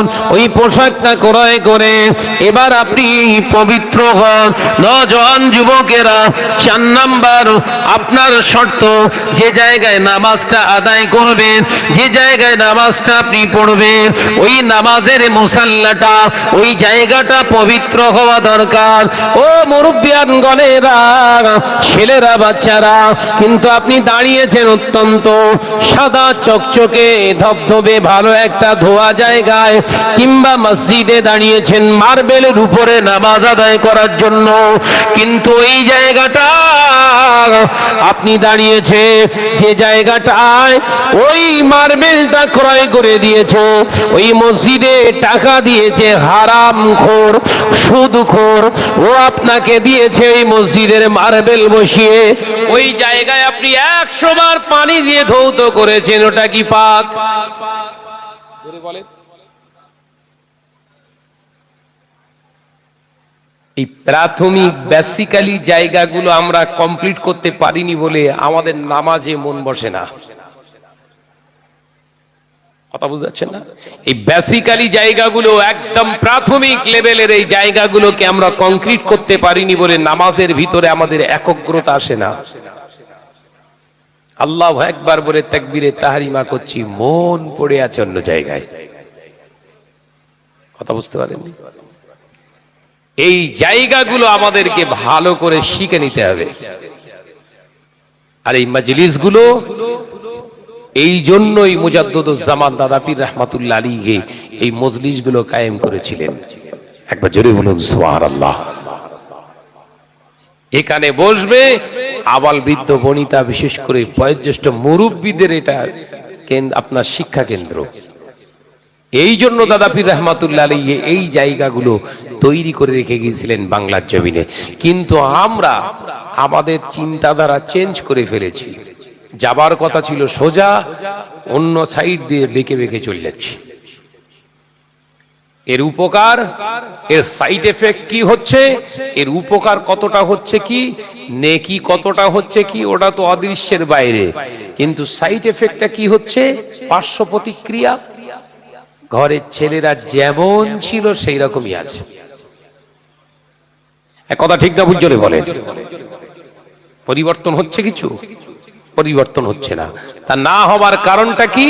এই জায়গাগুলোকে আমরা রিপেয়ার করতে পারছি না।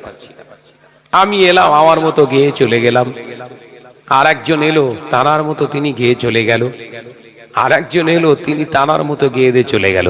সারা রাতটা পার হয়ে গেল, রেজাল্ট কি? যেমন ছিলাম তেমনই আছে। বলেন যে তথ্যগুলো দিয়ে আপনাদেরকে আলোচনা করছিলাম, আল্লাহ তো বললেন নামাজ, রোজা, হজ, যাকাত, আপনার কুরবানি যা কিছু করবি হাবিবের ইত্তেবা করে করতে হবে। বলেছি তো, কোরআন থেকে বলেছি তো।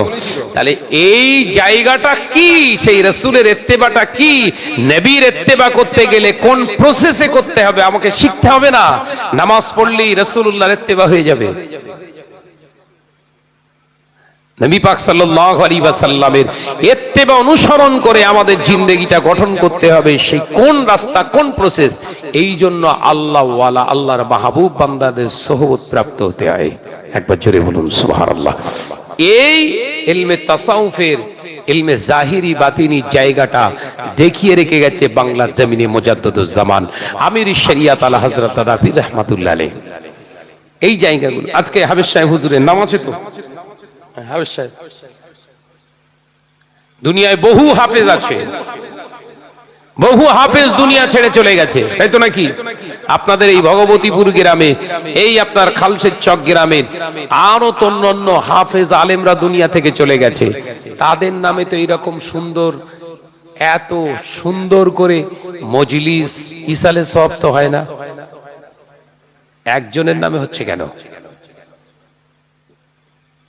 কথা বুঝতে পারছেন না যে একজনের নামে হচ্ছে কেন?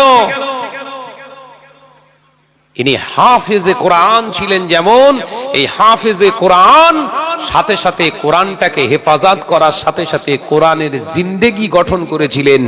জিন্দেগিটা গঠন করার কারণে আল্লাহর বান্দা দুনিয়া থেকে চলে গিয়েছে, কিন্তু বান্দার এই প্রশংসাটা, জিকিরটা দুনিয়ার জমিনে আমার আপনার ভিতরে রেখে দিয়েছে। একবার জোরে বলুন সুবহানাল্লাহ। দাদা পীর রাহমাতুল্লাহ আলাইহি তিনি আলেম ছিলেন। সেই সময় সমকালীন বহু আলেম ছিলেন, সমাজে আলেমের অভাব ছিল না। কিন্তু সব আলেমের মাঝখান থেকে মুজাদ্দিদুজ্জামানকে চুজ করলেন আল্লাহ, পছন্দ করলেন। দাদা পীর রাহমাতুল্লাহ আলাইহির হাত দিয়ে আল্লাহ খেদমত করে নিলেন। গোটা বাংলার জমিনে, এই বাংলা, এপার বাংলা ওপার বাংলা, ত্রিপুরা, আসাম, বঙ্গ আসাম সহ বিভিন্ন বিস্তীর্ণ এলাকায় এই দাওয়াতের কাজ করিয়ে নিয়ে আল্লাহ পাক উলিল আমর বানিয়ে দিয়েছিলেন, যুগ সংস্কারক বানিয়েছিলেন। একবার জোরে বলুন সুবহানাল্লাহ। আলেম তো সবাই ছিল, সকলের হলো না কেন? তাহলে এই জায়গাগুলো আমাদের বুঝতে হবে, এই জায়গাগুলো আমাদেরকে ধরে নিতে হবে যে শুধু আলেম হলে হবে না, কোরআন হাদিস দিয়ে ওয়াজ শুরু করলে হবে না। যেটা ওয়াজ করছি ওই ওয়াজের উপরে আমি নিজে ইস্তেকামাতের সঙ্গে আছি কিনা দেখতে হবে। 6 লাইন ওয়াজ করলাম, 1 লাইনেও দাঁড়াতে পারলাম না, ওয়াজটা সমাজের কাছে আসার হবে না। কথা বুঝতে পেরেছেন? এই জায়গাগুলো মুসলিম সমাজে আজকে কমে যাচ্ছে, যার কারণে মুসলিম ক্ষতিগ্রস্ত হচ্ছে, আমরা মুসলিম সমাজ ক্ষতিগ্রস্ত হচ্ছে। ভাইরা আমার, নওজওয়ানেরা, যুবকেরা, ছেলেরা, বাচ্চারা, মুরব্বিয়ান গণেরা, শুনে রেখে দিন, জেনে রেখে দিন, আজকের বর্তমান যুগ সন্ধিক্ষণে এই পজিশনে, এই সিচুয়েশনে আমার আপনার করণীয় হলো না না না, রোজা, হজ, নামাজ, যাকাত আমার আপনার জীবনে আমরা যতটুকু পাচ্ছি করছি, অবশ্যই করুন। তবে খেয়াল রেখে দেন, আপনার অজান্তে কিংবা জানতে শরিয়াতের কোন বিরোধিতা কাজ আমার জবানের দ্বারা, চোখের দ্বারা, হাতের দ্বারা হচ্ছে কিনা, ইশারার দ্বারা হচ্ছে কিনা, যদি এগুলো হয়ে থাকে এগুলোকে আটকান। ও নওজওয়ানেরা, যুবকেরা, ছেলেরা, বাচ্চারা, 13 বছর ধরে আমার নবী এই অন্যায় রাহাজানি গুলোকে বন্ধ করার জন্য দাওয়াত দিয়েছিলেন। এই দাওয়াতের কারণে যখন অন্যায় রাহাজানি, এই সমস্ত খুন, যখন মেরে নেওয়া, কেড়ে নেওয়া, মানুষকে ছোট করা, সমাজে নিজেকে জাহির করা, এই ক্যারেক্টার, এই চরিত্রটা যখন আরব জমিনে ফুটে উঠেছিল, আমার আল্লাহ পাক, আল্লাহ তাআলা হাবিবকে পাঠিয়ে দিয়ে মানুষ পৃথিবীর জমিনে শ্রেষ্ঠ, মানুষ পৃথিবীর জমিনে শ্রেষ্ঠ। কিন্তু না না না, পৃথিবীর জমিনে এই মানুষের মনুষ্যত্বের উপরে থাকলে তবে মানুষটা শ্রেষ্ঠ, এই চিন্তার লক্ষ্যে আল্লাহ পাক হাবিবকে জমিনে পাঠিয়েছিলেন। ও নওজওয়ানেরা, মুরব্বিয়ান গণেরা, নবী জীবনে, নবী জিন্দেগিতে, নবীর লাইফ হিস্ট্রিতে দেখলে দেখতে পাবে আমার নবী ব্যবসা করেছেন, কাউকে ঠকাননি। আমার নবী দ্বীনের দাওয়াত দিয়েছেন, কাউকে ঠকাননি। দুনিয়া জমিনে আল্লাহ নবী আত্মীয়তা করেছেন, কাউকে ঠকাননি। পৃথিবীর জমিনে মানুষের সঙ্গে যতটুকু প্রয়োজন কথা বলেছেন, অতিরিক্ত তিনি বলেননি। কিন্তু বাবাজিরা, শুনে রেখে দিন, এই জায়গাগুলো আমাদের ভিতরে কমই চলে এসেছে। এই জায়গাগুলো আমরা যতদিন না রিপেয়ার করতে পারবো, আমাদের জীবনে কোনোদিন কামিয়াবি আসবে না। নওজওয়ানেরা, মুরব্বিয়ান গণেরা, দিন যত যাবে আমার আপনার ভিতরে, আমার আপনার ঘরের ভিতরে শয়তান ভালো করে প্রবেশ করে গেছে। যত দিন যাবে ওর খেলাটা চেঞ্জ হয়ে যাবে। মানুষ খাবে হারাম, নাম পরিবর্তন করে। মানুষ হারাম খাবে, কিন্তু হারাম বলবে না আর কেউ। এখনই চালু হয়ে গেছে, দেখবেন লোনে টাকা নিচ্ছে, পরিষ্কার বলে দিচ্ছে ইন্টারেস্টে টাকা নিচ্ছে। শব্দ চয়ন করছে, দেখেন কিভাবে। কিস্তিতে টাকা, আপনার কিস্তিতে গাড়ি কিনছি বলছে না, ইনস্টলমেন্টে, ডাউন পেমেন্টে গাড়ি নিচ্ছে।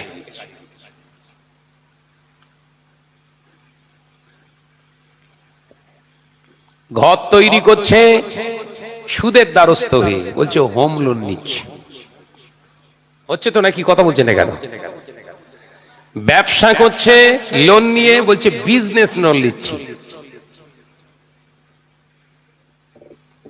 খাচ্ছে মদ, বলছে না বিয়ার খাচ্ছি।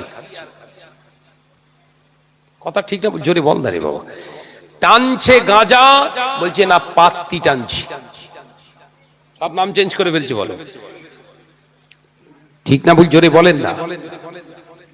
এই জায়গাগুলো আমাদের বুঝতে হবে। এই জায়গাগুলো যদি আমরা না বুঝে সাবধান হই, তাহলে আমরা কিন্তু ওর ভেতরে ঢুকে গেছি, ওর ভিতরে পড়ে গেছে। দাদা পীর রহমাতুল্লাহ আলাইহি যখন মদিনাতুল মুনাওয়ারা থেকে 40টা হাদিসের কিতাবের উপরে হুজুর পাণ্ডিত্য লাভ করলেন, হুজুর ওখান থেকে ফিরে এসে বাংলার আপামর জনসাধারণ এই গোটা মুসলিম সমাজগুলোকে দেখছেন, আর রাতের অন্ধকারে, গভীর রাতে তাহাজ্জুদের নামাজের শেষে হাও হাও করে কাঁদছে। মুসলমানের অ্যাটিটিউড, কৃষ্টি কালচার, খাওয়া দাওয়া, ওঠা বসা, চলাফেরা কেমন হবে, আর এরা কি অবস্থাতে আছে? আলেম সবাই ছিল, আরো অনেকে, কেউ এটা নিয়ে ভাবিনি, কিন্তু এটা নিয়ে কেউ ভাবিনি।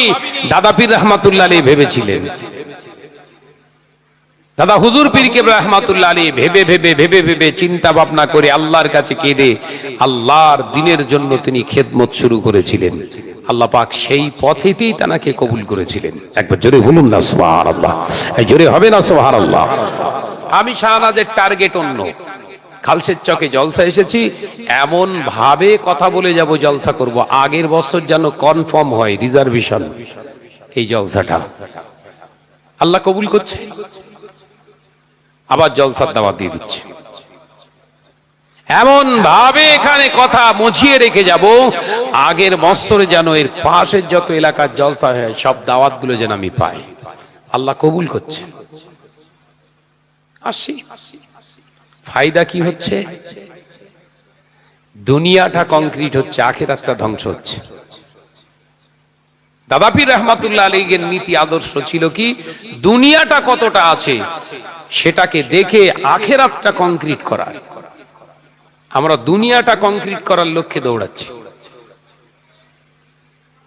ভাইরা মা, নজনেরা, যুবকেরা, ছেলেরা, বাচ্চারা, মুরব্বিয়ান গণেরা, শুনে রেখে দিন, জেনে রেখে দিন, মুজাদ্দুজ্জামান আমির শরিয়া আলা হযরত দাদা পীর সাহেব কেবলা রহমাতুল্লাহ আলাইহি অন্যায়ের প্রতিবাদ করতে গিয়ে পৃথিবীর জমিনে তিনি এই সমাজের মানুষের কাছে তিনি লাঞ্ছিত হয়েছে, সমাজের কাছে তিনি ছোট হয়েছে। অন্যায়ের প্রতিবাদ করতে গিয়ে মুজাদ্দুজ্জামান দাদা পীর রহমাতুল্লাহ আলাইহি এমন কি নিজের বাস্তুচ্যুত হতে হয়েছে। একটানা 40 দিন তিনি চলে গিয়েছিলেন, যেটাকে দাদা পীর রহমাতুল্লাহ আলাইহি হিজরত বলা হয়। হুজুর আমার নিজের ওই দরবার ছেড়ে, নিজের ভিটে বাটি ছেড়ে হুজুর চলে গিয়েছিলেন দোখো নামক একটি জায়গায়, ফাঁকা জায়গায়।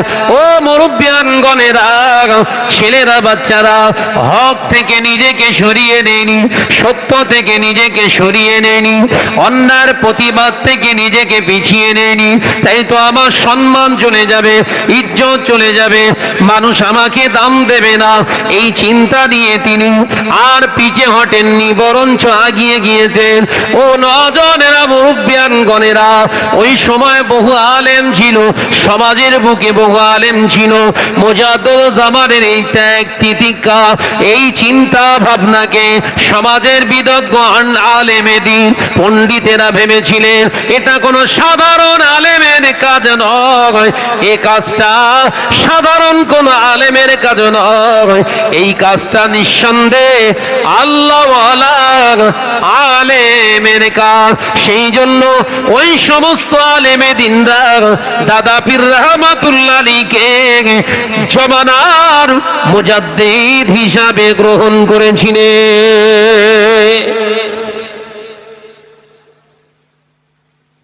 সত্যের উপরে এতটা অবিচল ছিলেন হুজুর কেবলা, ওনার জীবনী পড়ে দেখবেন।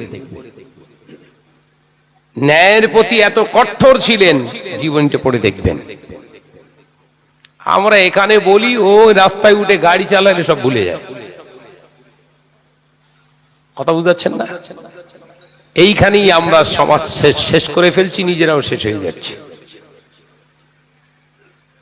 আমরা বিভিন্ন রকমের কথা, বিরাট দামি দামি কথা, বিরাট দামি দামি ভারী ভারী কথা, অনেক ওয়েটফুল কথাবার্তা বলি, কিন্তু গাড়িতে উঠলে সব ওয়েট হালকা হয়ে যায়। আল্লাহ পাক আমাদের সকলকে বোঝার তৌফিক দেন, বলুন আমিন। একটু জোরে বলিন আল্লাহুম্মা আমিন। আর একটু চিন্তা ভাবনা নিয়ে প্রাণ খুলে দরুদ শরীফ পড়ি। আল্লাহুম্মা সাল্লি আলা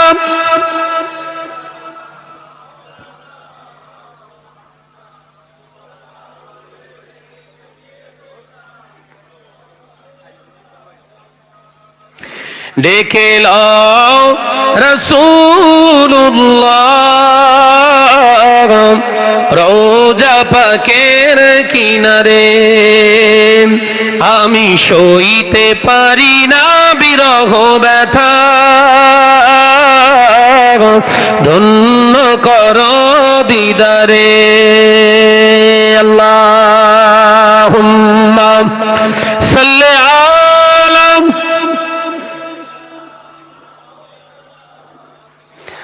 আরো জোরে পড়ি ওয়া আলা আলি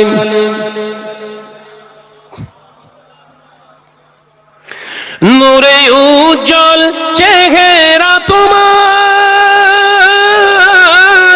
দেখে মন যে ভরে যায় তোমার ওই গুম্বাদে খাজরা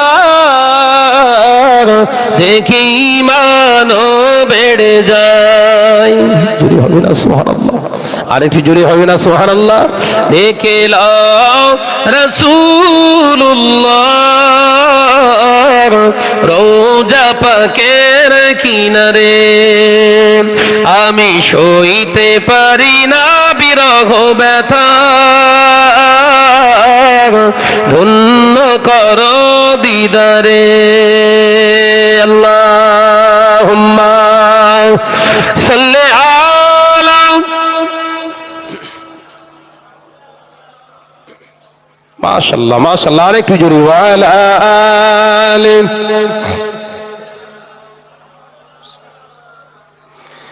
মদিনার ওই আকাশ মদিনার ওই বাতাস মদিনার ওই আকাশ মদিনার ওই বাতাস মদিনার ওই জবালে উহুদ তোমাকেও সালাম জানাই। একবার জোরে হবে না সুবহানাল্লাহ, নারায়ে তাকবীর। দেখে লও রাসূলুল্লাহ রোজা পাকের কিনারে আমি সইতে পারি না বিরহ ব্যথা ধন্য করো দিদারে আল্লাহুম্মা সাল্লি আলা মাশাআল্লাহ মাশাআল্লাহ আরো জোরে ওয়া আলা আলি সাল্লাল্লাহু আলাইহি ওয়াসাল্লাম। আমার নওজওয়ানরা, যুবকেরা, ছেলেরা, বাচ্চারা, আলোচনা যেটা বোঝাতে চেয়েছিলাম, তাহলে নামাজ পড়তে গেলে আমার আপনার জীবনে কংক্রিট একটা হালালিয়াতের খাবারের প্রয়োজন আছে। হালাল খানাটা খান, ইবাদতে মনটা বসবে। আজকে সমাজের কিছু কথা না বললেও যেন কেমন যেন হয়। বহু এলাকা রয়েছে ইমাম সাহেবদের মাইনে দেখলে মনে হয় না আর জলসা করতে আসি। ইমাম সাহেবদের উপরে সব যত টর্চার, যত রকমের জুলুম সব ইমাম সাহেবের। মসজিদে উন্নতি করবে কি না ইমাম সাহেবের মাইনে কেটে, ইমাম সাহেবের মাইনে কেটে তাই উন্নতি করবে। একটা গিয়েছিলাম, আমি মেদিনীপুর থেকে আসছি, ওখানের রিপোর্ট চিন্তা করুন। আপনি ভালো ঘরেতে শোন, আপনার ভালো জায়গায় ভালো সুন্দরভাবে ফ্যামিলিটা চালাচ্ছেন, ইমাম সাহেবের পিছনে নামাজ পড়ছেন। আপনার তো নিজের বিবেকে লাগার দরকার ছিল যে আমি মাসে যখন 30,000 টাকা মাইনে করি, মাইনে আপনার ইনকাম করি, আমার মাইনে পাই, আমি কামাই এতটা করি, তখন আমার সামনে যিনি দাঁড়িয়েছেন আমার ইমাম সাহেব, তার মাইনেটা অন্তত আমাদের থেকে কিছু না হলেও অন্তত স্বচ্ছতার জায়গায় অন্তত যেন দাঁড়িয়ে যেতে পারে। ইমামতির জায়গায় দাঁড়িয়ে যদি ইমাম সংসারের টেনশন করে, তা আপনার নামাজটা কোন দিকে যাচ্ছে? ইমাম সাহেব তো যেদিকে যাবে আপনার সেই দিকে যেতে হবে। এই কথা বলছেন না কেন? ইমামতির জায়গায় দাঁড়িয়ে ইমাম যদি সংসারের চিন্তা করে, তাহলে আপনার নামাজটা ইমাম সাহেব ওর সংসারের দিকে নিয়ে যাচ্ছে। কথা বলে না। এই জায়গাগুলো মুসলমান, এমন এমন জায়গা আছে মসজিদের ইমামদের মাইনে 2,500 টাকা। আবার কিছু জায়গায় এরকম রিপোর্ট আছে সরকারি ভাবে যে ভাতাটা আমাদের ওয়াকফ বোর্ড সম্পত্তি থেকে যেটা দেয় ভাতা হিসাবে 3,000 না 3,500 দিচ্ছে। যাই হোক, ওইটা বাড়িয়েছে বলে গ্রাম থেকে 2,500 দিত, তার থেকে আবার 500 কমিয়ে দিয়েছে।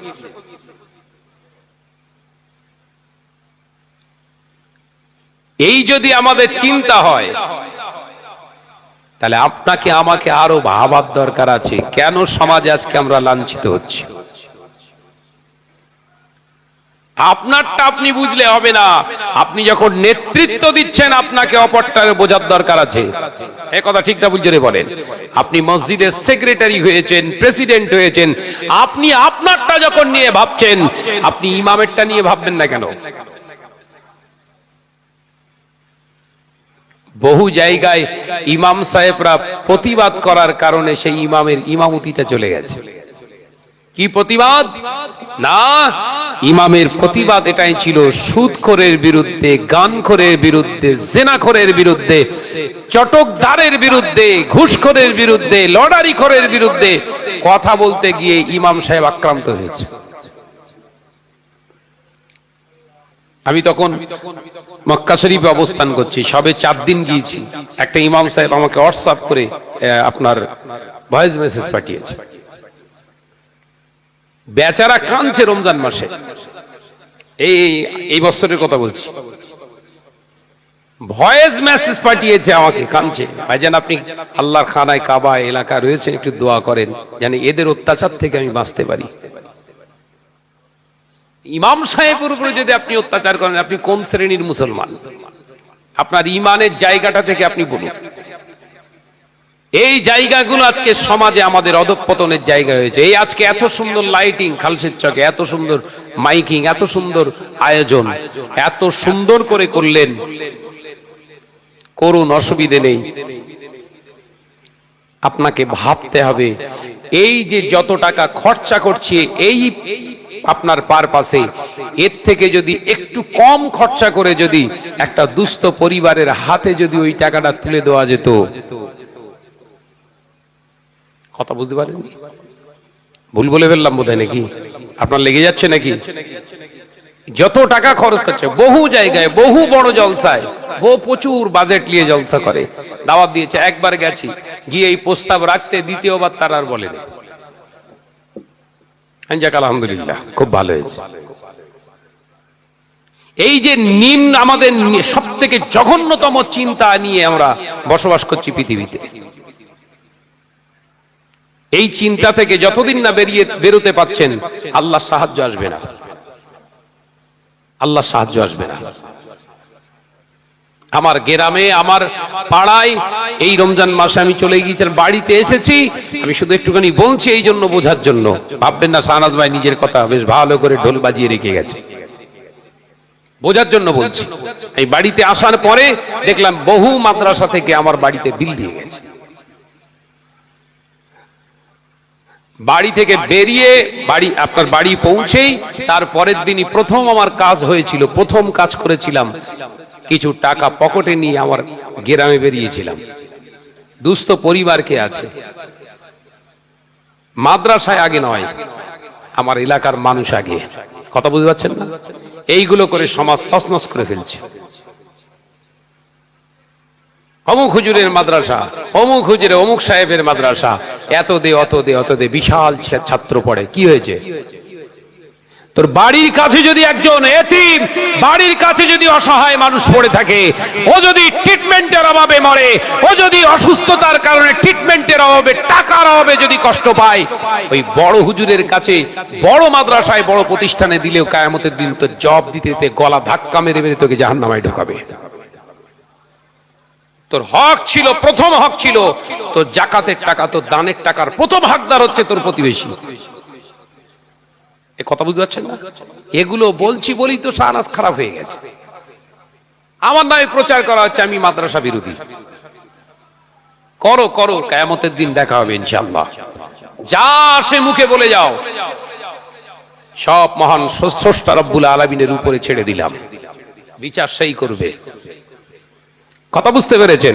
আমি গিয়ে যখন আমার গ্রামে খুঁজে খুঁজে 4-5 জন পেলাম, তাদের কিছু কিছু খুশি হলো, তাদের চেহারা থেকে যে একটা খুশির আভাস পেলাম, দিল খুশ হয়ে গেছে, দিল খুশ হয়ে গেছে। এটা আমার প্রতি বছরই থাকে। আমি এবার ওই মাদ্রাসার যে সমস্ত বিলগুলো দিয়েছে তাদেরকে এবার ডাকছি। কিভাবে, কোন প্রসেসে ডাকছি? আমার গ্রামের পাশাপাশি কাছাকাছি যেসব মাদ্রাসাগুলো, তাদেরকে ডাকলুম আগে। কথা বুঝতে পারছেন? এটা হচ্ছে হক। এই হক গুলো যদি আদায় না করেন তাহলে খবর আছে। খুব জঘন্যতম জায়গাটা মুসলিম আজকে সমাজে এটা চলছে। আমি শাহনাজ একটা প্রতিষ্ঠান খুলে ফেললাম, বিরাট মাদ্রাসা, বিরাট ভালো জিনিস, মাদ্রাসা চালাচ্ছেন, সিস্টেম শুরু করেন। কেন ছেলেদের বেকার পড়াবেন? কেন ছেলেদেরকে আপনি ফ্রিতে পড়াবেন? ও দরদ দেখাচ্ছেন কেন আপনি? ওর বাপ যদি ওর আরেকটা ছেলেকে, ওর আরেকটা বেটাকে যদি স্কুল কলেজ ইউনিভার্সিটিতে হাজার হাজার টাকা তার পিছনে ঢালতে পারে, এই ছেলেটা ঢালবে না কেন? এই কথা বুঝতে পারছেন না? একটা ছেলেকে স্কুল কলেজ ইউনিভার্সিটিতে শিক্ষা দেওয়ার জন্য তার টিউশন ফি দিচ্ছে মাসে অন্তত 1,500 টাকা। টিউশনি ফি চলে যাচ্ছে তার পিছনে, 3-4টে মাস্টার রেখে দিয়েছে একটা সাবজেক্টে একটা মাত্র। তার পিছনে যদি অত খরচা করে, এই ছেলেটাকে আলেম বানাবে ওর শখ, তাহলে এর পেছনে টাকা খরচা করবে না কেন? আমার প্রতিবাদের জায়গা বুঝতে পারছেন তো? সুযোগটা কিভাবে লিখছে?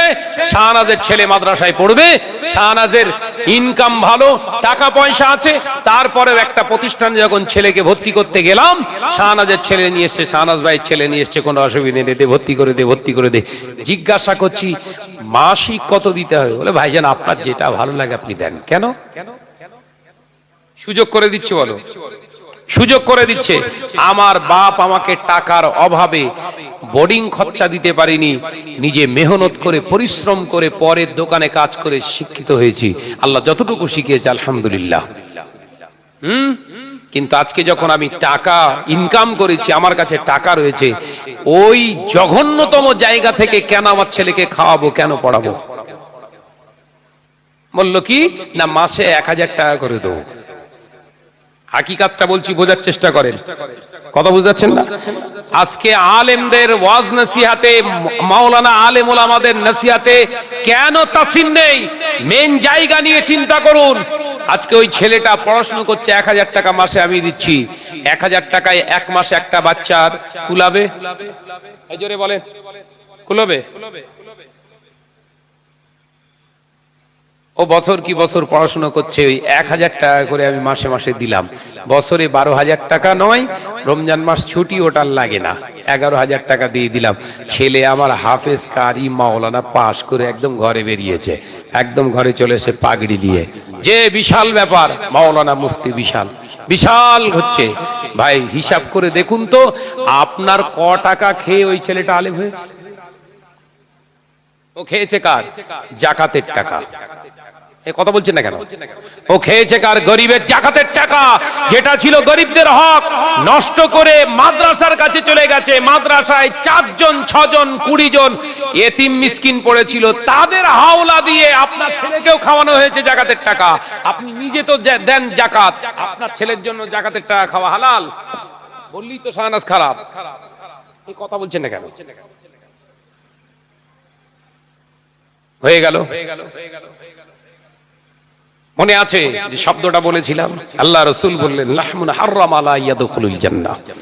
নবী বললেন হারাম খাওয়ার কারণে শরীরে যে গোশতটা তৈরি হবে, যে গোশত শরীরের ভিতরে তোমার মাসাল তৈরি হবে, ওই মাসালটা কোশ্চিনকালে বেহেশতে যাবে না। বিরাট বড় আলেম সেজে ঘুরছি, কি হবে?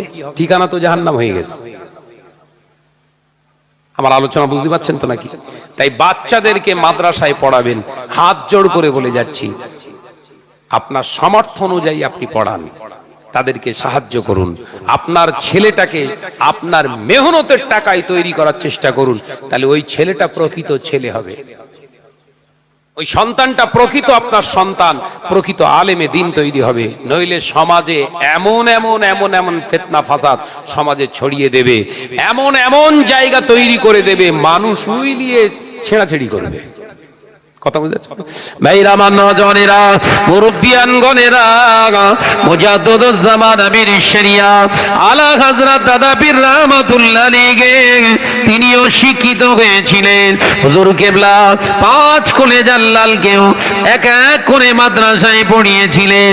ও নজনেরা, যুবকেরা, ছেলেরা, বাচ্চারা, তানার আলাউলাদরা আজও আছে।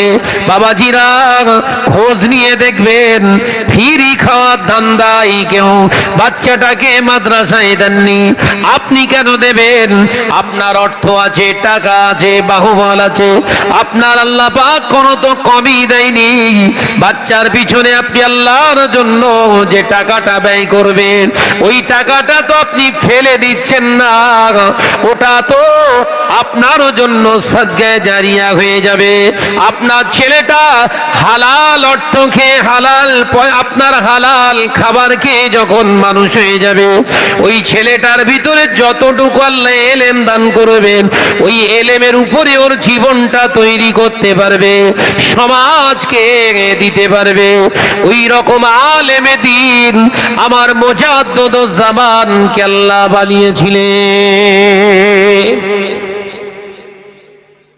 হালালের তাসির আছে, হারামের নেই। কিসের তাসির আছে বললাম? সন্ধান করুন, এইভাবে জীবন চালান।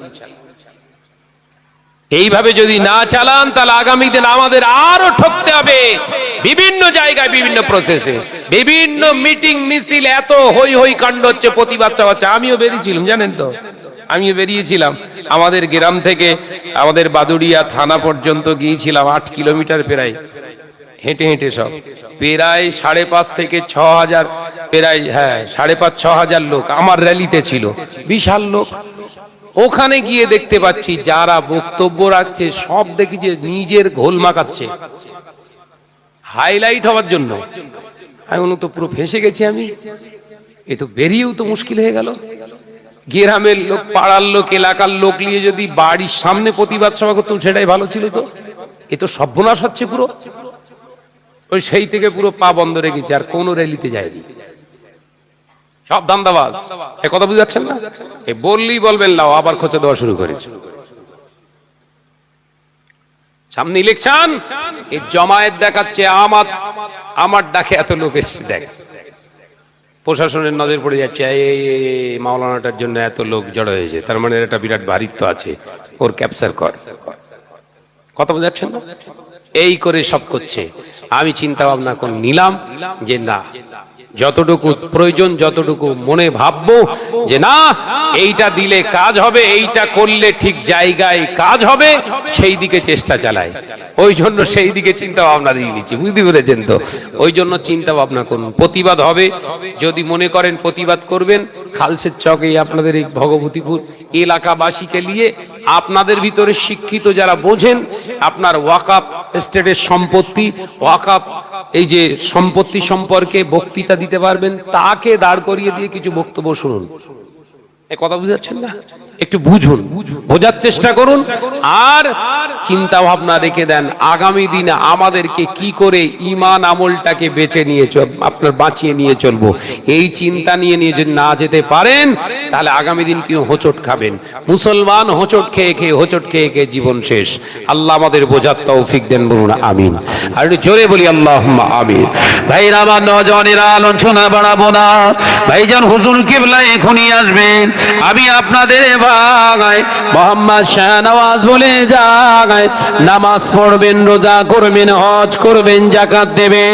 সামর্থ্য অনুযায়ী আপনি, আপনার সামর্থ্য হলে আপনি হজে যাবেন, হালাল অর্থ নিয়ে যাবেন।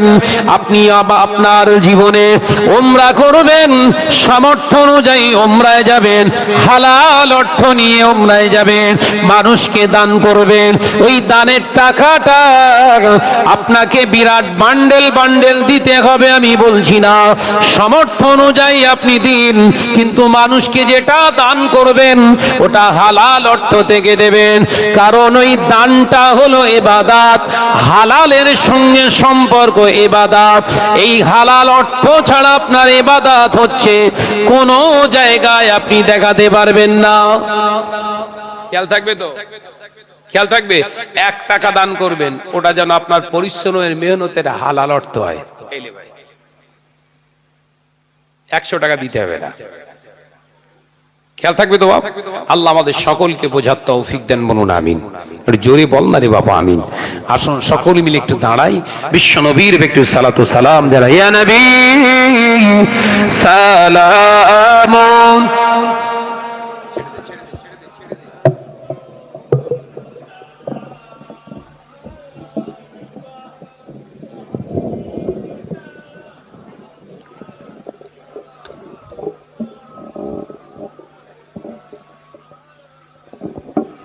তালাল বদরু আলাইনা মিন সানিয়াতিল ওয়াদাই ওয়াজাবা শুকরু আলাইনা মা দাআ লিল্লাহ হিদাই ইয়া নবী সালামুন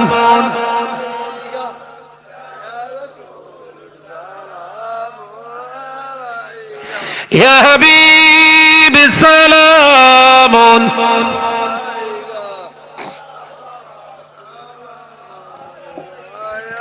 तुमको हो हशमत मुबारक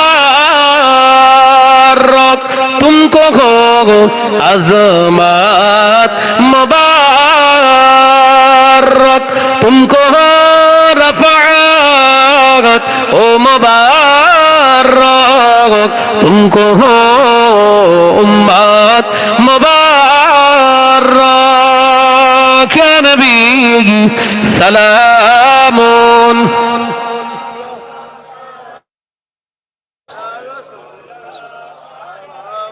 आरो जोरे पड़ी या हबीब सलामुन अलैका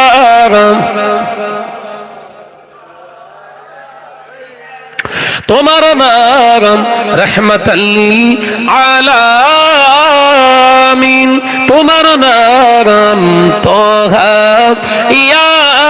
यासीन राखिलेन रब्बल आलामीन इन्नका लमिनल मुरसलीन या नबी सलामुन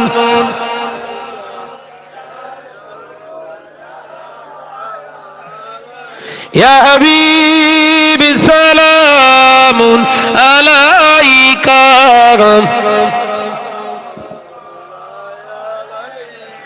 জ্বলিছে অন্তর ও আমার ও নবী বিরহে তোমার ডাকিয়ালো মদিনা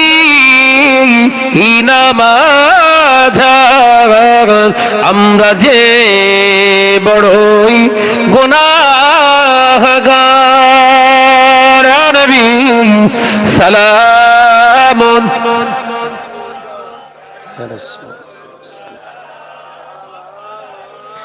ইয়া হাবিবি সালামুন আলাইকা আলাইকা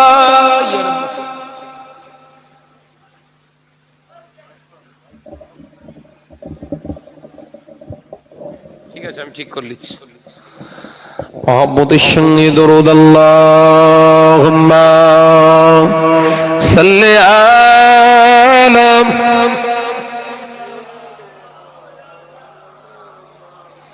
ওয়া আলা আলি